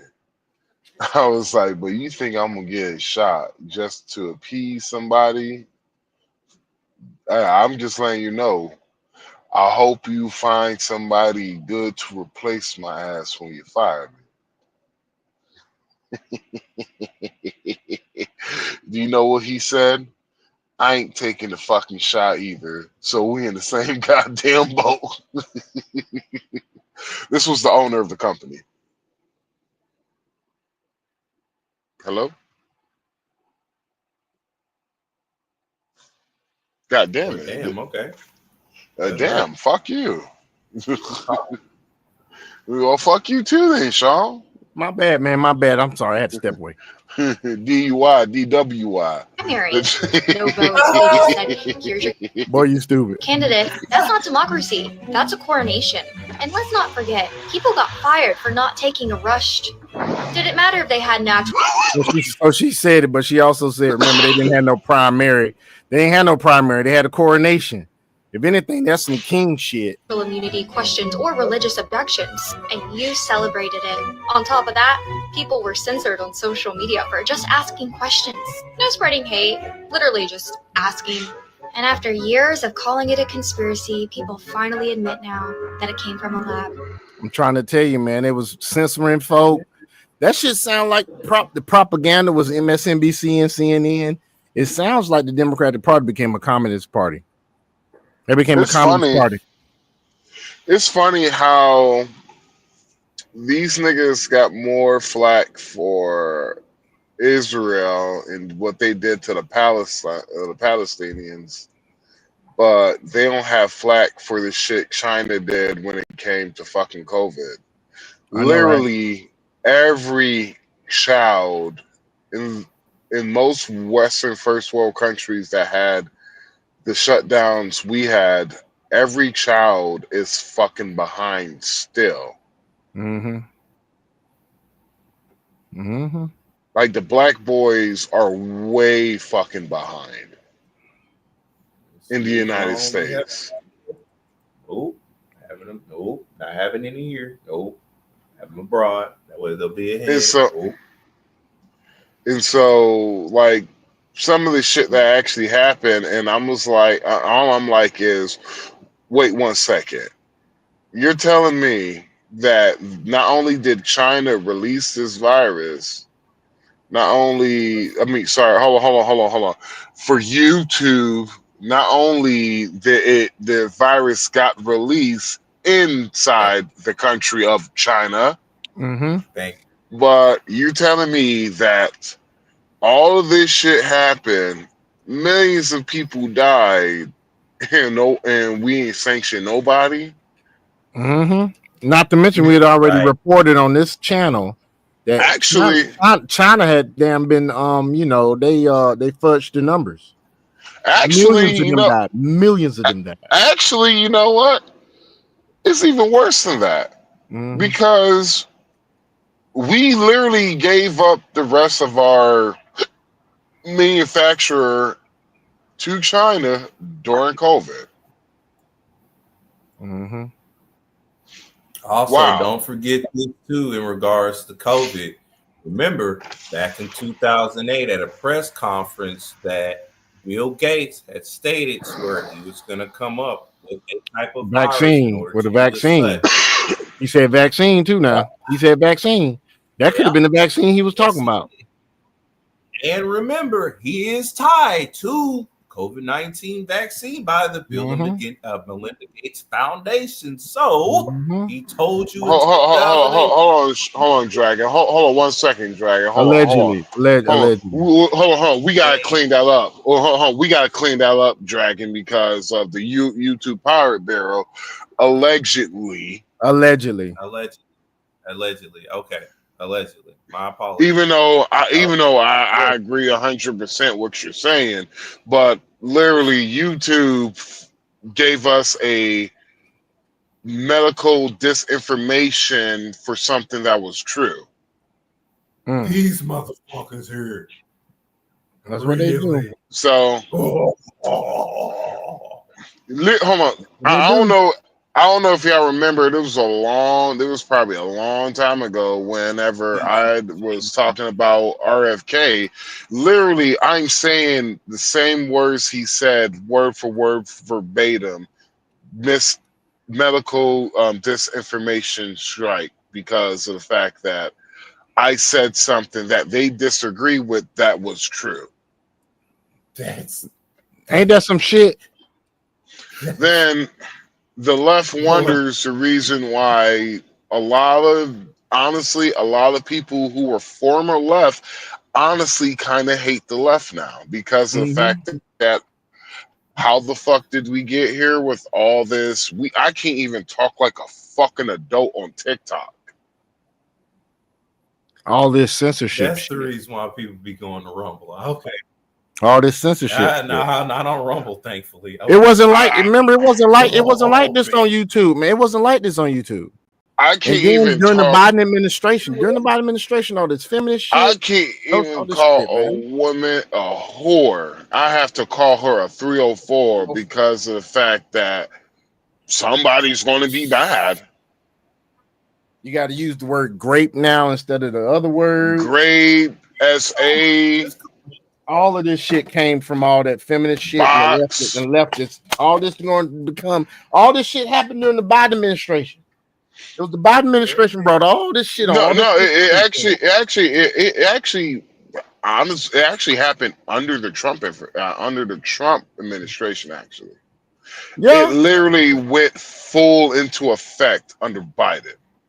Okay, I guess it was setting it up during Trump administration. No, because you gotta remember, bruh. If you guys don't remember, literally the Democrats when Trump won, he barely won. Trump barely won. Congress was under Democratic control during Trump's administration, wasn't it? Like Trump, he won by Trump when he beat Hillary Clinton. He literally only won by 40,000 votes. Yeah, that's right. So even though Trump was in office, it still was some Democratic feminist leftist bullshit because Congress was under Democratic control. And the media too, for all that propaganda they pushed. No, it wasn't, man. You talking about you had the media against Trump. You not only you had the media against Trump, you had social media against Trump. Not only you had social media against Trump, You had everything was against Trump, and he still fucking rose like the phoenix from the And ashes. just like it is shined. now, everything is against him now. Everything is against him now. Not really, because Except he for has Congress. a mandate. No, he don't. Not it's not Well, everything against him now. It's just he has the mandate. It's the fact that he's getting extremely hard opposition. Like the opposition is pushing against his presidency extremely hard, harder than any in my lifetime, harder than any president, left or right. They're literally pushing against Trump hardest than I have seen they do to any president, left or right, no matter what side. I have never seen no side since I was honestly. I started listening to politics since I was like 4 years old, bro, and I can't remember. Has there ever been a time to where nothing this man can do? He cannot get like he cannot do a goddamn thing without it being a problem. Yeah. Means he doing something right. Like literally every executive order he has signed, damn near every executive order he has signed has been pushed back against a judge. Literally, we're having a study case with the courts, with the judicial system, to see how much power do the actual court system has. Like, how much power do the judicial system have?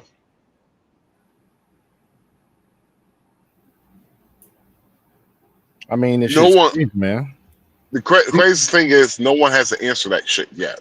It's because of the fact that if a district court judge, we're not even talking about, we're talking about a federal district court judge. We're not even talking about a Supreme Court judge, a federal court judge, a district federal court judge. It is literally holding Trump back in many executive orders. That's true. But people don't understand the reason why shit is the way it is right now. But okay, cool.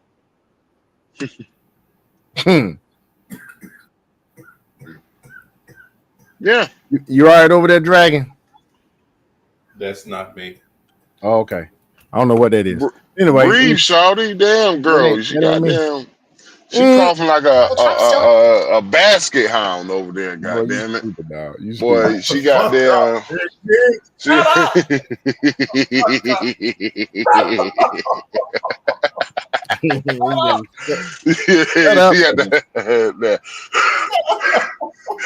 up, nigga. Hey, what was that dog? Who used to? Not Muttley. He got that Muttley cough over there. That Muttley Cruz cough. God damn it.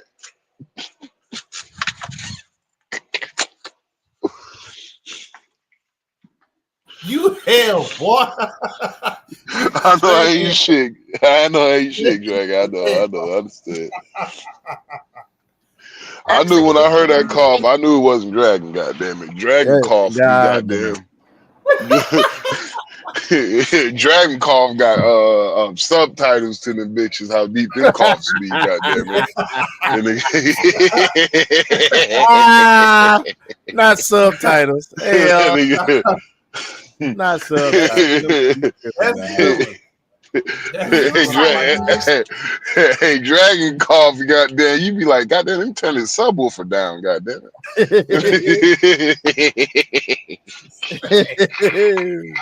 Give me a pillow, please. Get out of here.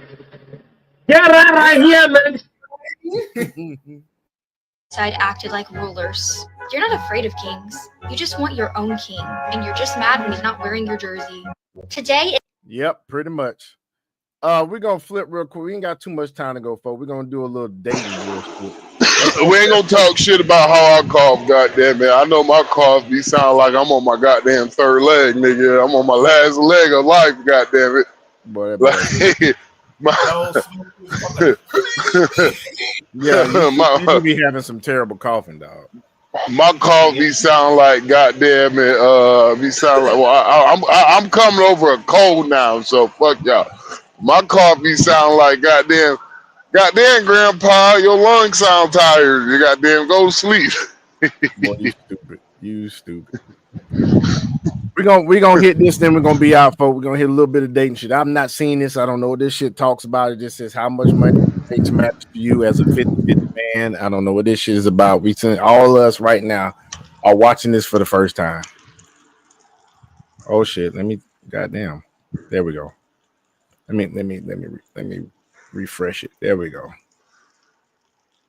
There we go. Little 50-50 radio got a lot of audacity. Y'all be having conversations that are outside of y'all tax bracket. How are 50-50 men legitimately saying, I don't care what she does for a living. I don't care how much money she makes. I don't care about her accolades. I don't care nothing about that shit. And being rude about it. Being mean about it. Sir, you absolutely care how much money she makes. You absolutely care about her accolades. You absolutely care about her accomplishments, her achievements, her career goals. No, the fuck we don't. Once again, these women are talking from emotion and their perspective as women. They don't understand when these men say that. They're saying they're not dating you for how much money you make, you stupid ass. Man, Shawty, man, check this out, man. Like, for real talk, man. This is the reason why I say, do your best, fellas, to avoid women like this. Because they don't like you like that, bruh. They complaining about 50-50. Nigga, I was getting more pussy when I was homeless and broke, nigga. Before I started making money, nigga. When I was homeless and broke, nigga, shit. Pussy galore, nigga. You thought I was the goddamn pussy monster, nigga. Not They the full of cookie shit, monster, man. nigga. They full of shit, dog. They full of shit. The Me and Dragon reason why- Go ahead. Here's the reason why they have a problem with the whole brothers talking about the whole 50-50. Honestly, bro, it's the guys who are talking about the whole 50-50. You gotta remember, brothers, I'm gonna tell you like this: all the black men, and if you're a white man too, I'm gonna exclude you out of this because this doesn't concern you either. Because the fact that you get treated differently. You see, you could be a white man, be broke. And a black woman will be happy to pay 100% of every fucking thing. Don't let them lie to you. See, one thing you gotta realize, brothers, if a black woman do not find you sexually attractive, she don't give a fuck what anything you have. She don't give a fuck anything what you have to say. They will break their rules for the right man. Like, I'm an overweight fat dude. Most women who talk to me could tell you that you know what? I know the reason why this motherfucker has banged out a lot of women. Because I'm confident, motherfucker. I could walk up to a woman and be like, you gonna pay for everything. I ain't paying for no goddamn line. Look at you. Look at me. I'm prettier than you. So you supposed to, yeah. But they will break. It's out. What is it? Alpha fucks beta bucks. Is that the saying? God damn, I've never heard that shit, but that shit sounds good. It's a saying called alpha. It's called alpha. It's called alpha bucks. No, it's called alpha fucks beta bucks. Well, I mean, it holds true. It holds true. Them betas be spinning and tricking. Well, it's basically that the damn, that's a big ass frog. The requirements. Oh no! Shit. Hold on, man. I got to check my. Hold on. I'll be back. Hold on. I'll show you. Goddamn it. I'll show y'all. This is goddamn big ass frog, nigga. Big ass frog. Look at that motherfucker. Hold on. Someone come take a look at this. You see it? That nigga looking at me. That frog is not that big. That's a big dog. You don't understand how big that's a big fucking frog. Man, that That's frog ain't that big. That's the biggest frog I have seen in a minute. Ain't big as a bull. It ain't big as a bullfrog, but that's a big frog. Yeah, that's what I'm about to say now. Them motherfuckers is big. I'm used to them. All right, over here. I eat crow. Well, yeah. Leave your ass alone too. Quickly. He said he was gonna be right back. That's right. Boy, them nostrils big on her. And the other one is shaped extra funny. He paused them at some right angles. Perfect angles. There's all sorts of air going in. Like a little vacuum cleaner. Why are these surveys closed? I had myself on mute. Ladies, if you cannot find a man who cannot go 100% with you, do you know what it's called? The shit is called a motherfucking mirror. It's called a fucking scale. It's called your attitude. You could be the finest motherfucker on this world, and I could find a man who's tired of fucking that. You could find the woman who I'm back. best goddamn shape, best looking body. There's a guy probably somewhere in this world tired fucking dealing with her ass. Hell yeah. Hell fucking yeah. And so you ladies got this shit twisted because you can't just I'm sorry, ladies, like I don't know what the fuck y'all got this shit really fucking twisted. But have you noticed this, dog? Ladies that's always online talking about, I don't deal with these 50-50 guys, this, and that. All these bitches they don't have no man. And then they always be talking to you in their car. And we already know that the black community, they'll spend more on their car than they do on their house. These bitches probably in apartments. Driving around in BMWs or Benz is just damn capping. Barely You can keep your note name up. a woman right now, Sean. I could name a woman right now on the top of my dome of my head who's gonna be homeless when I get older. Probably the same thing you can name on top of your head a woman you know who's gonna be homeless when she gets Damn a near little bit homeless. older. Damn near homeless. Yep. Shit. And so I'm sorry, Yeah, ladies. Brittany runner if she don't stop. Here's the thing. Here's the thing. Here's the thing I can tell you, ladies, about men. We could adapt to any survival needs. We can adapt because once you get old and you have, get unattractive, you can't make no money online. Shorty, how the hell you gonna make like in that like boat, there's homeless guys out there who got fucking who got a cardboard mansion, nigga. I mean, he's telling the truth though. He's telling the truth. If you have seen some of the play, man, I seen a motherfucker in LA, bruh. I was just I'm making a delivery. I'm looking at his shit. I'm walking past. I'm like, yo, this nigga got a fucking jacuzzi. This nigga had a portable jacuzzi, bruh. One of the portable jacuzzis going off Amazon. This nigga had that, all that shit. Flat screen TV, all that shit. Yeah. I don't see a lot of women be able to do that shit. And I'm gonna be honest with you, the most vulnerable thing out here to be is a woman, especially a woman who's older and homeless. You are vulnerable to any goddamn thing. But what it shows me is that a woman who is old and who's old and out here in the world, somewhere in her life, she has fucked over a lot of people. I'm gonna say that again. Somewhere in her life, she has fucked over a lot of people.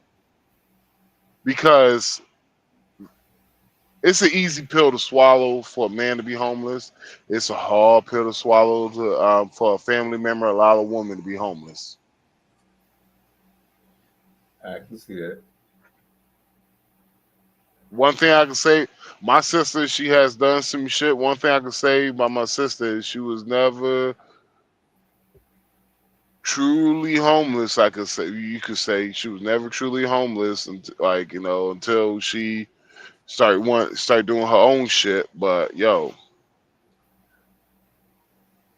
my sister was never really truly homeless, and it's a sad thing to see that I'm gonna see a lot of women who get older that the government, they're gonna have to depend on the government, and I hopefully some of the shit that we're gonna do now, hopefully some of the same networks we have now will be available for some of my female friends in the future. But I'm gonna be real with you, bro. How this shit going, bro? I don't got no. I'm not hold. I can't hold my. I'm not gonna hold my breath, nigga. Fuck that. I'm in the same boat as you, and then there's nothing I'll be able to do much for some of the ones that I have from once I'm overseas. That's it. I'm not deterred from that from nothing. Yeah. So, I already told my I told my homeboy I'm willing to extend this shit for another 5 years, but after that I'm gone, bro. But I feel you. like I'm gonna be making my passive income, and I'm gone. I'm Yeah. retiring, going overseas. We ain't dealing with this bullshit. We gone, folks. Y'all plantation brothers got to deal with this bullshit. We ain't got to deal with this bullshit. Well, it's not that. It's not just that. It's that there was a story about how. All right. There was I'm gonna see if I can remember this, but it's an old English story. There was a cat who used to come to, it was an old worry cat who used to come to the back door and used to scratch the back door. He said meow, used to be real loud. And it was old, decrepit, and everything. You try to feed it, and it just nibble on the shit, really didn't eat it. Then it would just walk away. And they used to do this shit every fucking night. And the interpretation was, who was the wrong in this? Was it the owner of the house? Was the owner of the house wrong because they kept feeding the cat? And then know at the exact same time, if you kept doing the same shit, you're gonna come out with some food?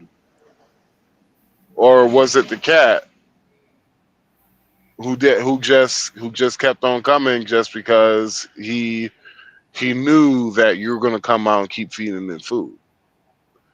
And the answer that I basically came up with, well, what should have happened was no one had the courage to take the fucking cat out deep in the goddamn woods and goddamn drown the fucking cat and pull it out of his miseries. Damn. Basically, what we're going through right now, we're at the brink of bankruptcy as a country. If we don't do something now in our livelihood, in our lifetime, we will see the United States go bankrupt. We are. Something's being done right now as we speak. But see, here's the problem. It should be a unified effort. Yeah. I mean, it's not the same people who are the same people. You have liberty. You have people who are fighting to figure out a way to save as many single dollars as we can. But then you also have another group of people who are fighting against that. Yep. Because this is what the Democrats' plan is. Democrats' plan is to spend our way out of this deficit. Of course. That's what we did the last 4 years. We spent our way out. We added $2 trillion onto the deficit. Cause more issues.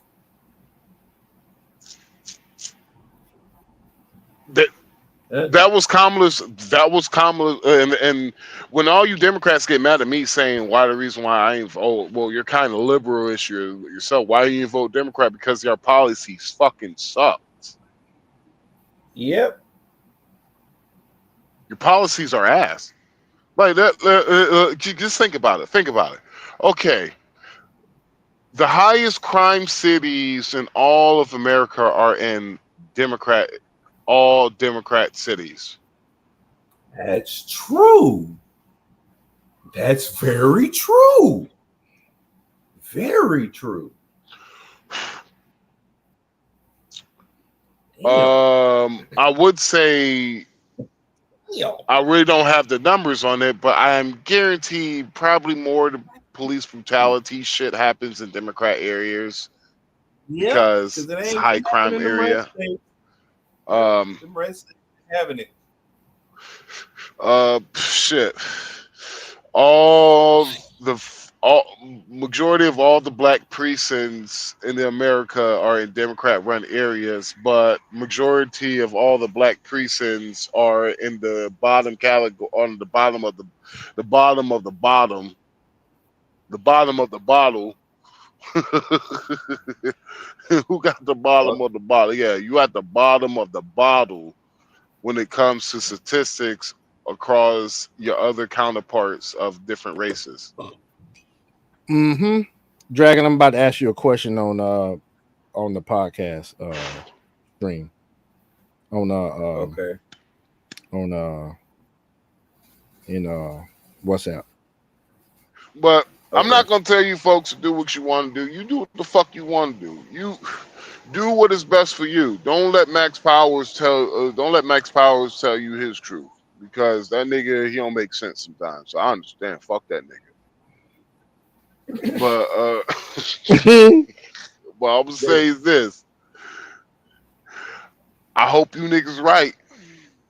That's all I gotta say. Is because if you ain't right, you bound to drizzle. If you fall, I hope you bring your punk ass up, bitch. Well, I mean, we're gonna let y'all deal with these bullshit assholes. Oh, 304. you need her to pay 50% of the bill, sir. If you need someone's money, No, they don't want to help you pay all your bills, bitch. What the fuck? It's called being. Man, one thing I could say about, man, I'm gonna just say this shit, man. One thing I can say about the women back in the day, man, y'all bitches y'all hoes are lazy than a motherfucker nowadays. Y'all gonna pay Y'all 100% of your bills, but don't want somebody to do 50-50 with you. Y'all want to do shit. Lazy. Y'all want man. It's like whenever they came out the statistic, who does more home work at home, and statistics found out it was the men. Men do more work at home than women do. I literally was on a TikTok with a woman who's complaining about her husband works a full-time job, but he doesn't help out around the house. And I told her, how about this? How about you work the full-time job and let the husband stay home, take care of the kids?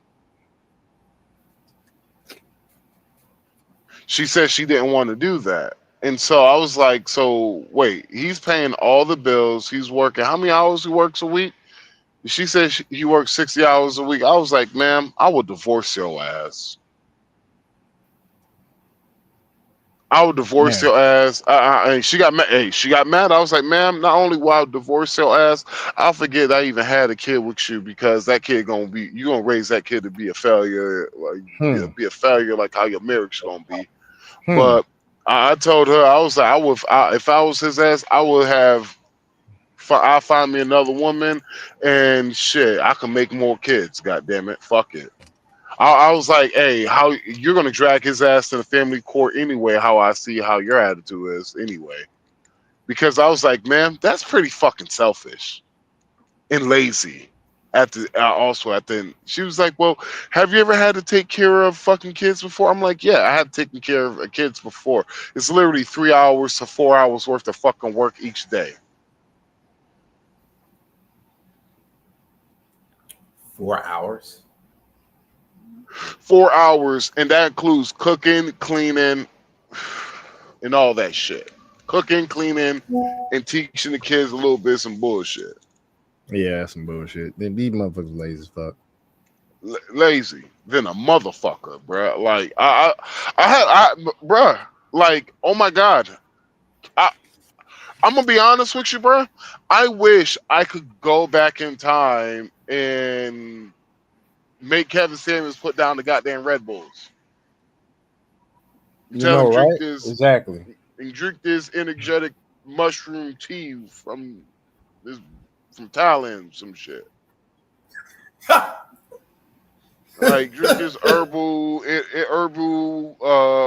earth caffeinated herbal mushroom coffee mud, whatever the fuck you want to call this shit. Nigga, drink that shit. Nigga, fuck that Red Bull, nigga. We got some content for you to make a couple of years, nigga. But thank God we got Antoine Daniels, Angry Man. But I'm gonna just be real with y'all, man. Like, on some GP shit, y'all hoes are motherfucking lazy, bruh. This shit is fucking, and they're embarrassing. It's embarrassing, man. I hear white women say this shit, but I hear Asian women say this shit. They tend to shut the fuck up when they realize they're fucking up. We are the only male demographic that has to fight so much against our own fucking women, man. Oh boy, that's why I don't deal with them. And all due I don't respect, either, man. I don't either, dude. I got respect for them, but I don't want to have to fight or all that extra. No, I'll put on the podcast. I'll put on the podcast stream what one of them called me today with some bullshit today. Boy, look here, just a friend, but god dang, delusion. Me gusta mi Latinas, okay? So me Latinas, me Asians, but me no gustas de negros. Unless no, correcto. Me encanta mi negra latinas. Ah, está bien. Okay, un momento. So these motherfuckers, bruh, this shit I have never seen. Like, when my grandmother, a woman who has been through some shit, has been through goddamn Jim Crow, segregation, all that shit. When my grandmother said, I understand why a lot of black men ain't marrying a lot of our black women. When my grandma say that shit, like, I almost lost my shit. Oh yeah. I almost lost my shit when she first said that shit. I thought my grandma was dying, thought she was about to have a fever or something, and God's about to call her home to glory early. Because it's goddamn embarrassing, bro. You telling me that you can't get along with any goddamn man?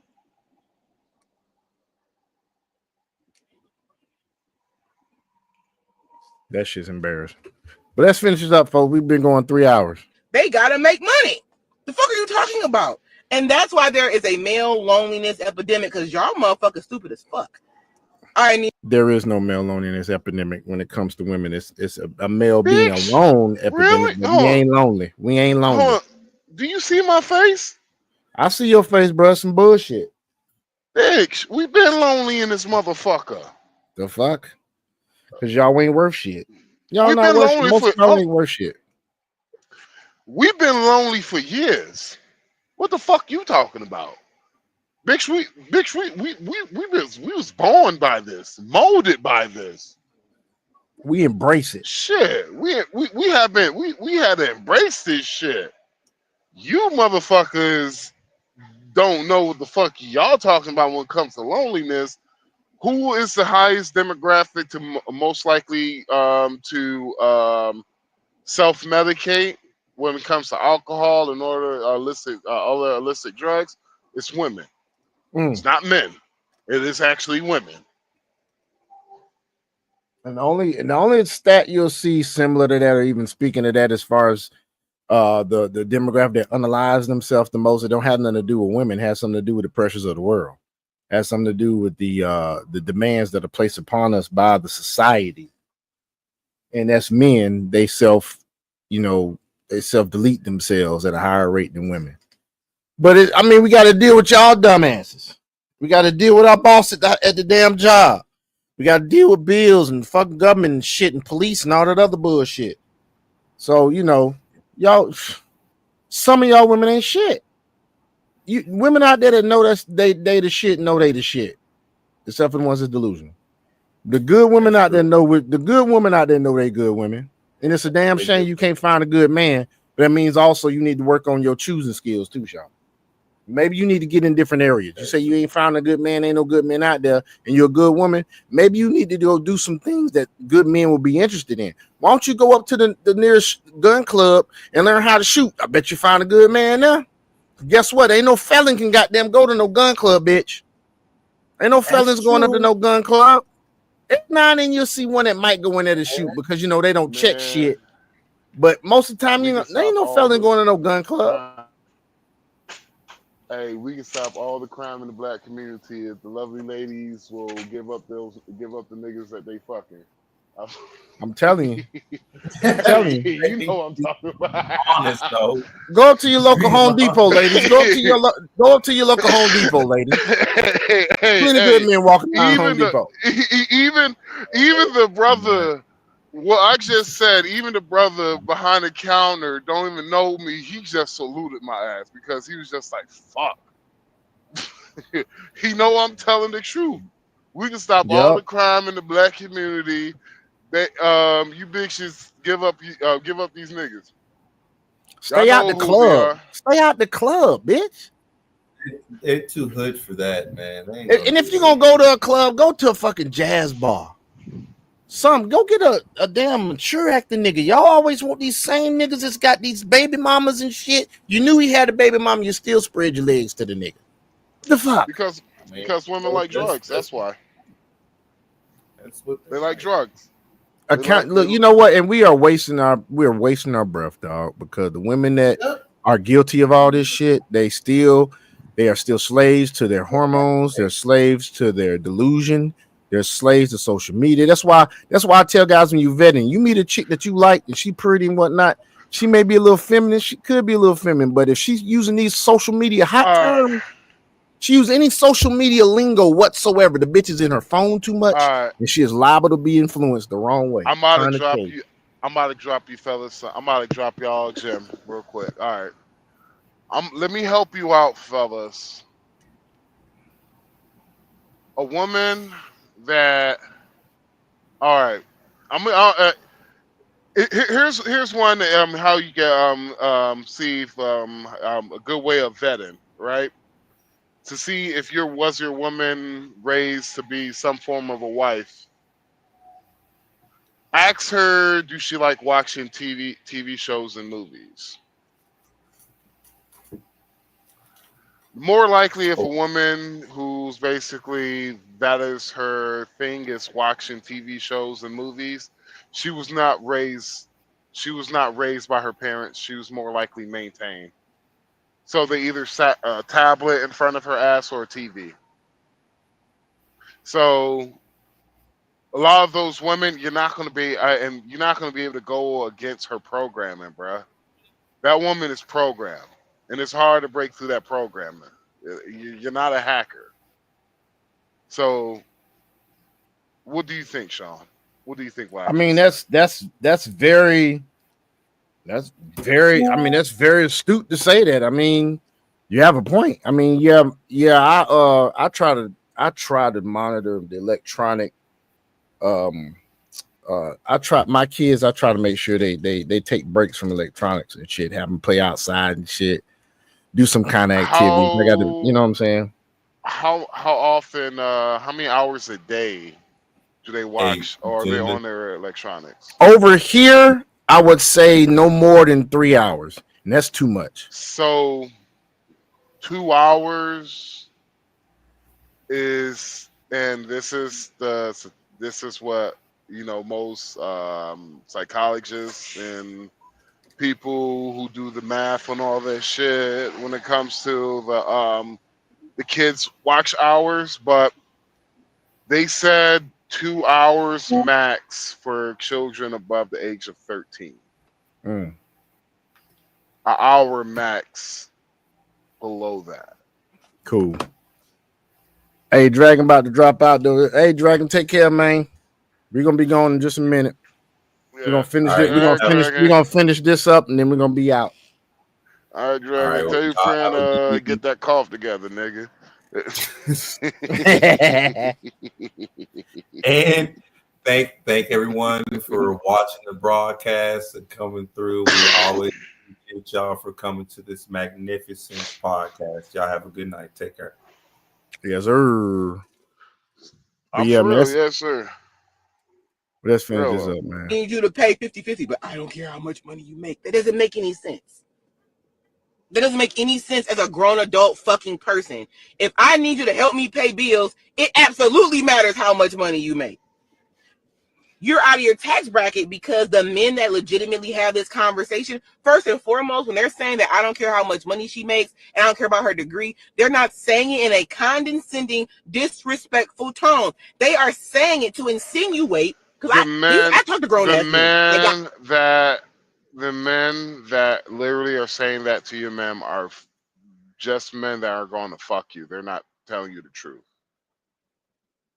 Because if I'm a businessman, yeah, my woman's degree would, whatever, if I'm looking for a woman who has a college degree, yeah, what she's going to school to study is important to me, actually, yeah. So if she's went to school for accounting, that is a fucking plus for me. True? Mm-hmm. Like example, maybe you might get a woman who might be some form in the medical field. That might be a plus for you. You could always go back and forth with knowledge, learn about different techniques, so on, so on. I don't know how to fuck a medical game, but you kind of understand what I'm talking about, right? Yeah. So a man does do you know what the biggest financial decision a man will ever decide in his life, Sean? What? The woman he decides to marry. Mm-hmm. That's the biggest financial decision to you brothers out there. That's the biggest financial decision you will ever make in your fucking life. Because not only that, that woman is stuck basically to your hip till you die. Yep. You are stuck with that woman until you die. Especially if you have a child. If you have a child, you're damn sure stuck with that woman until you die, nigga. When he gets sick, he break his bone, you at the hospital, including her ass if y'all not together. He gets sick, you at the hospital, she's at the hospital. Y'all both there together. Yep.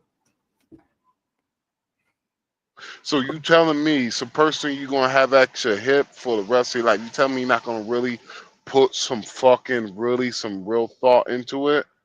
You're not gonna you telling me you're not gonna ask her, well, do you have an actual regular degree, or do you have a degree in Baskin weaving, gender studies? Yeah, they getting them damn basket weaving degrees, man. Like fucking there wasn't a degree for what she wanted, so she created her degree. I'm like, cool, that is awesome. So how much money you gonna be able to make off this degree? Mm-hmm. Oh, you got to create a job for it. Yeah, not marrying this bitch because her debt is gonna be out the ass. See, that's You're what gonna they be the don't one that's stuck. understand. That men are logical when they're talking to you about your finances and shit. It's not that they need your help. That is not the thing. A good man, that is, because you know, I believe in the whole. I'm gonna pay 100% of everything. You know what I'm saying? But at the same time, if I marry that type of woman that's just a ride or die chick, she gonna come to me with some other shit. She might come to me with like, baby, let's take my money and invest with it, or baby, let's do this, let's do that, or baby, that's let me invest in your business. Let me start some shit you like to do, or baby, you know, she's gonna be cooperative. She's gonna be a team member. She's gonna be a team player. You know, so she's gonna come with something to increase you. You It's not that we want your money or we need your. It's not like that. But we got to take into consideration the finances of the house.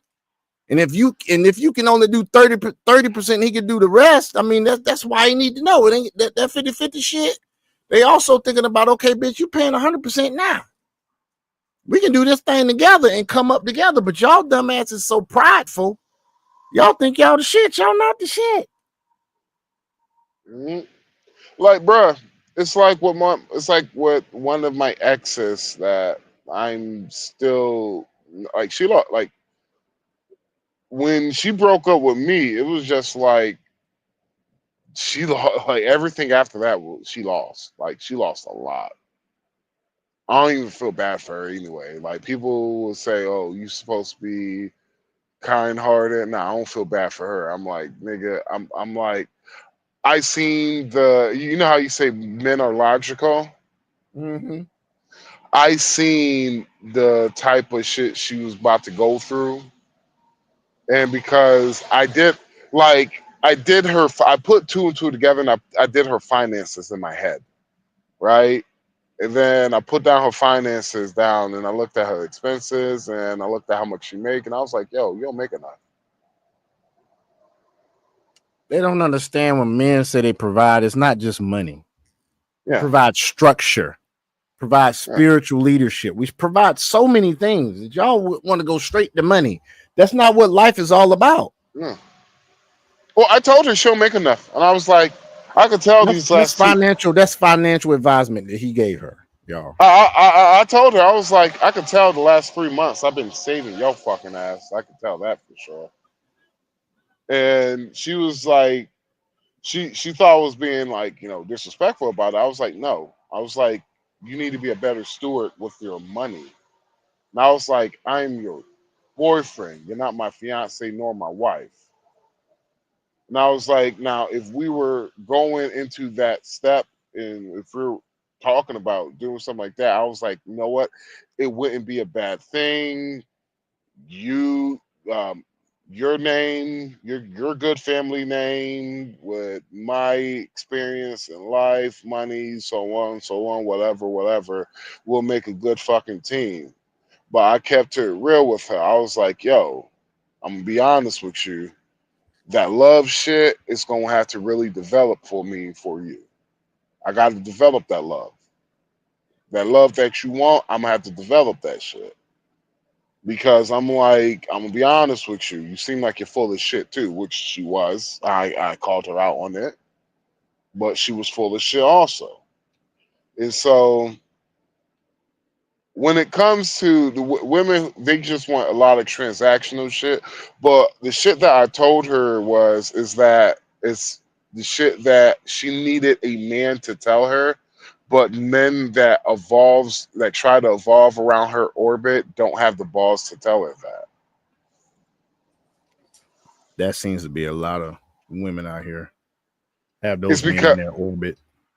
It's because a lot of these niggas are sex deprived, and the only thing they're thinking about when they see you is pussy. That's the only thing they think about is pussy, pussy, pussy, pussy, pussy, pussy. Because they ain't had none in a while, like you Yeah. said. Yeah. And so for me, as a brother who coming in, I'm very dick disciplined. I'm very have I had my faults? Hell yeah, I was younger.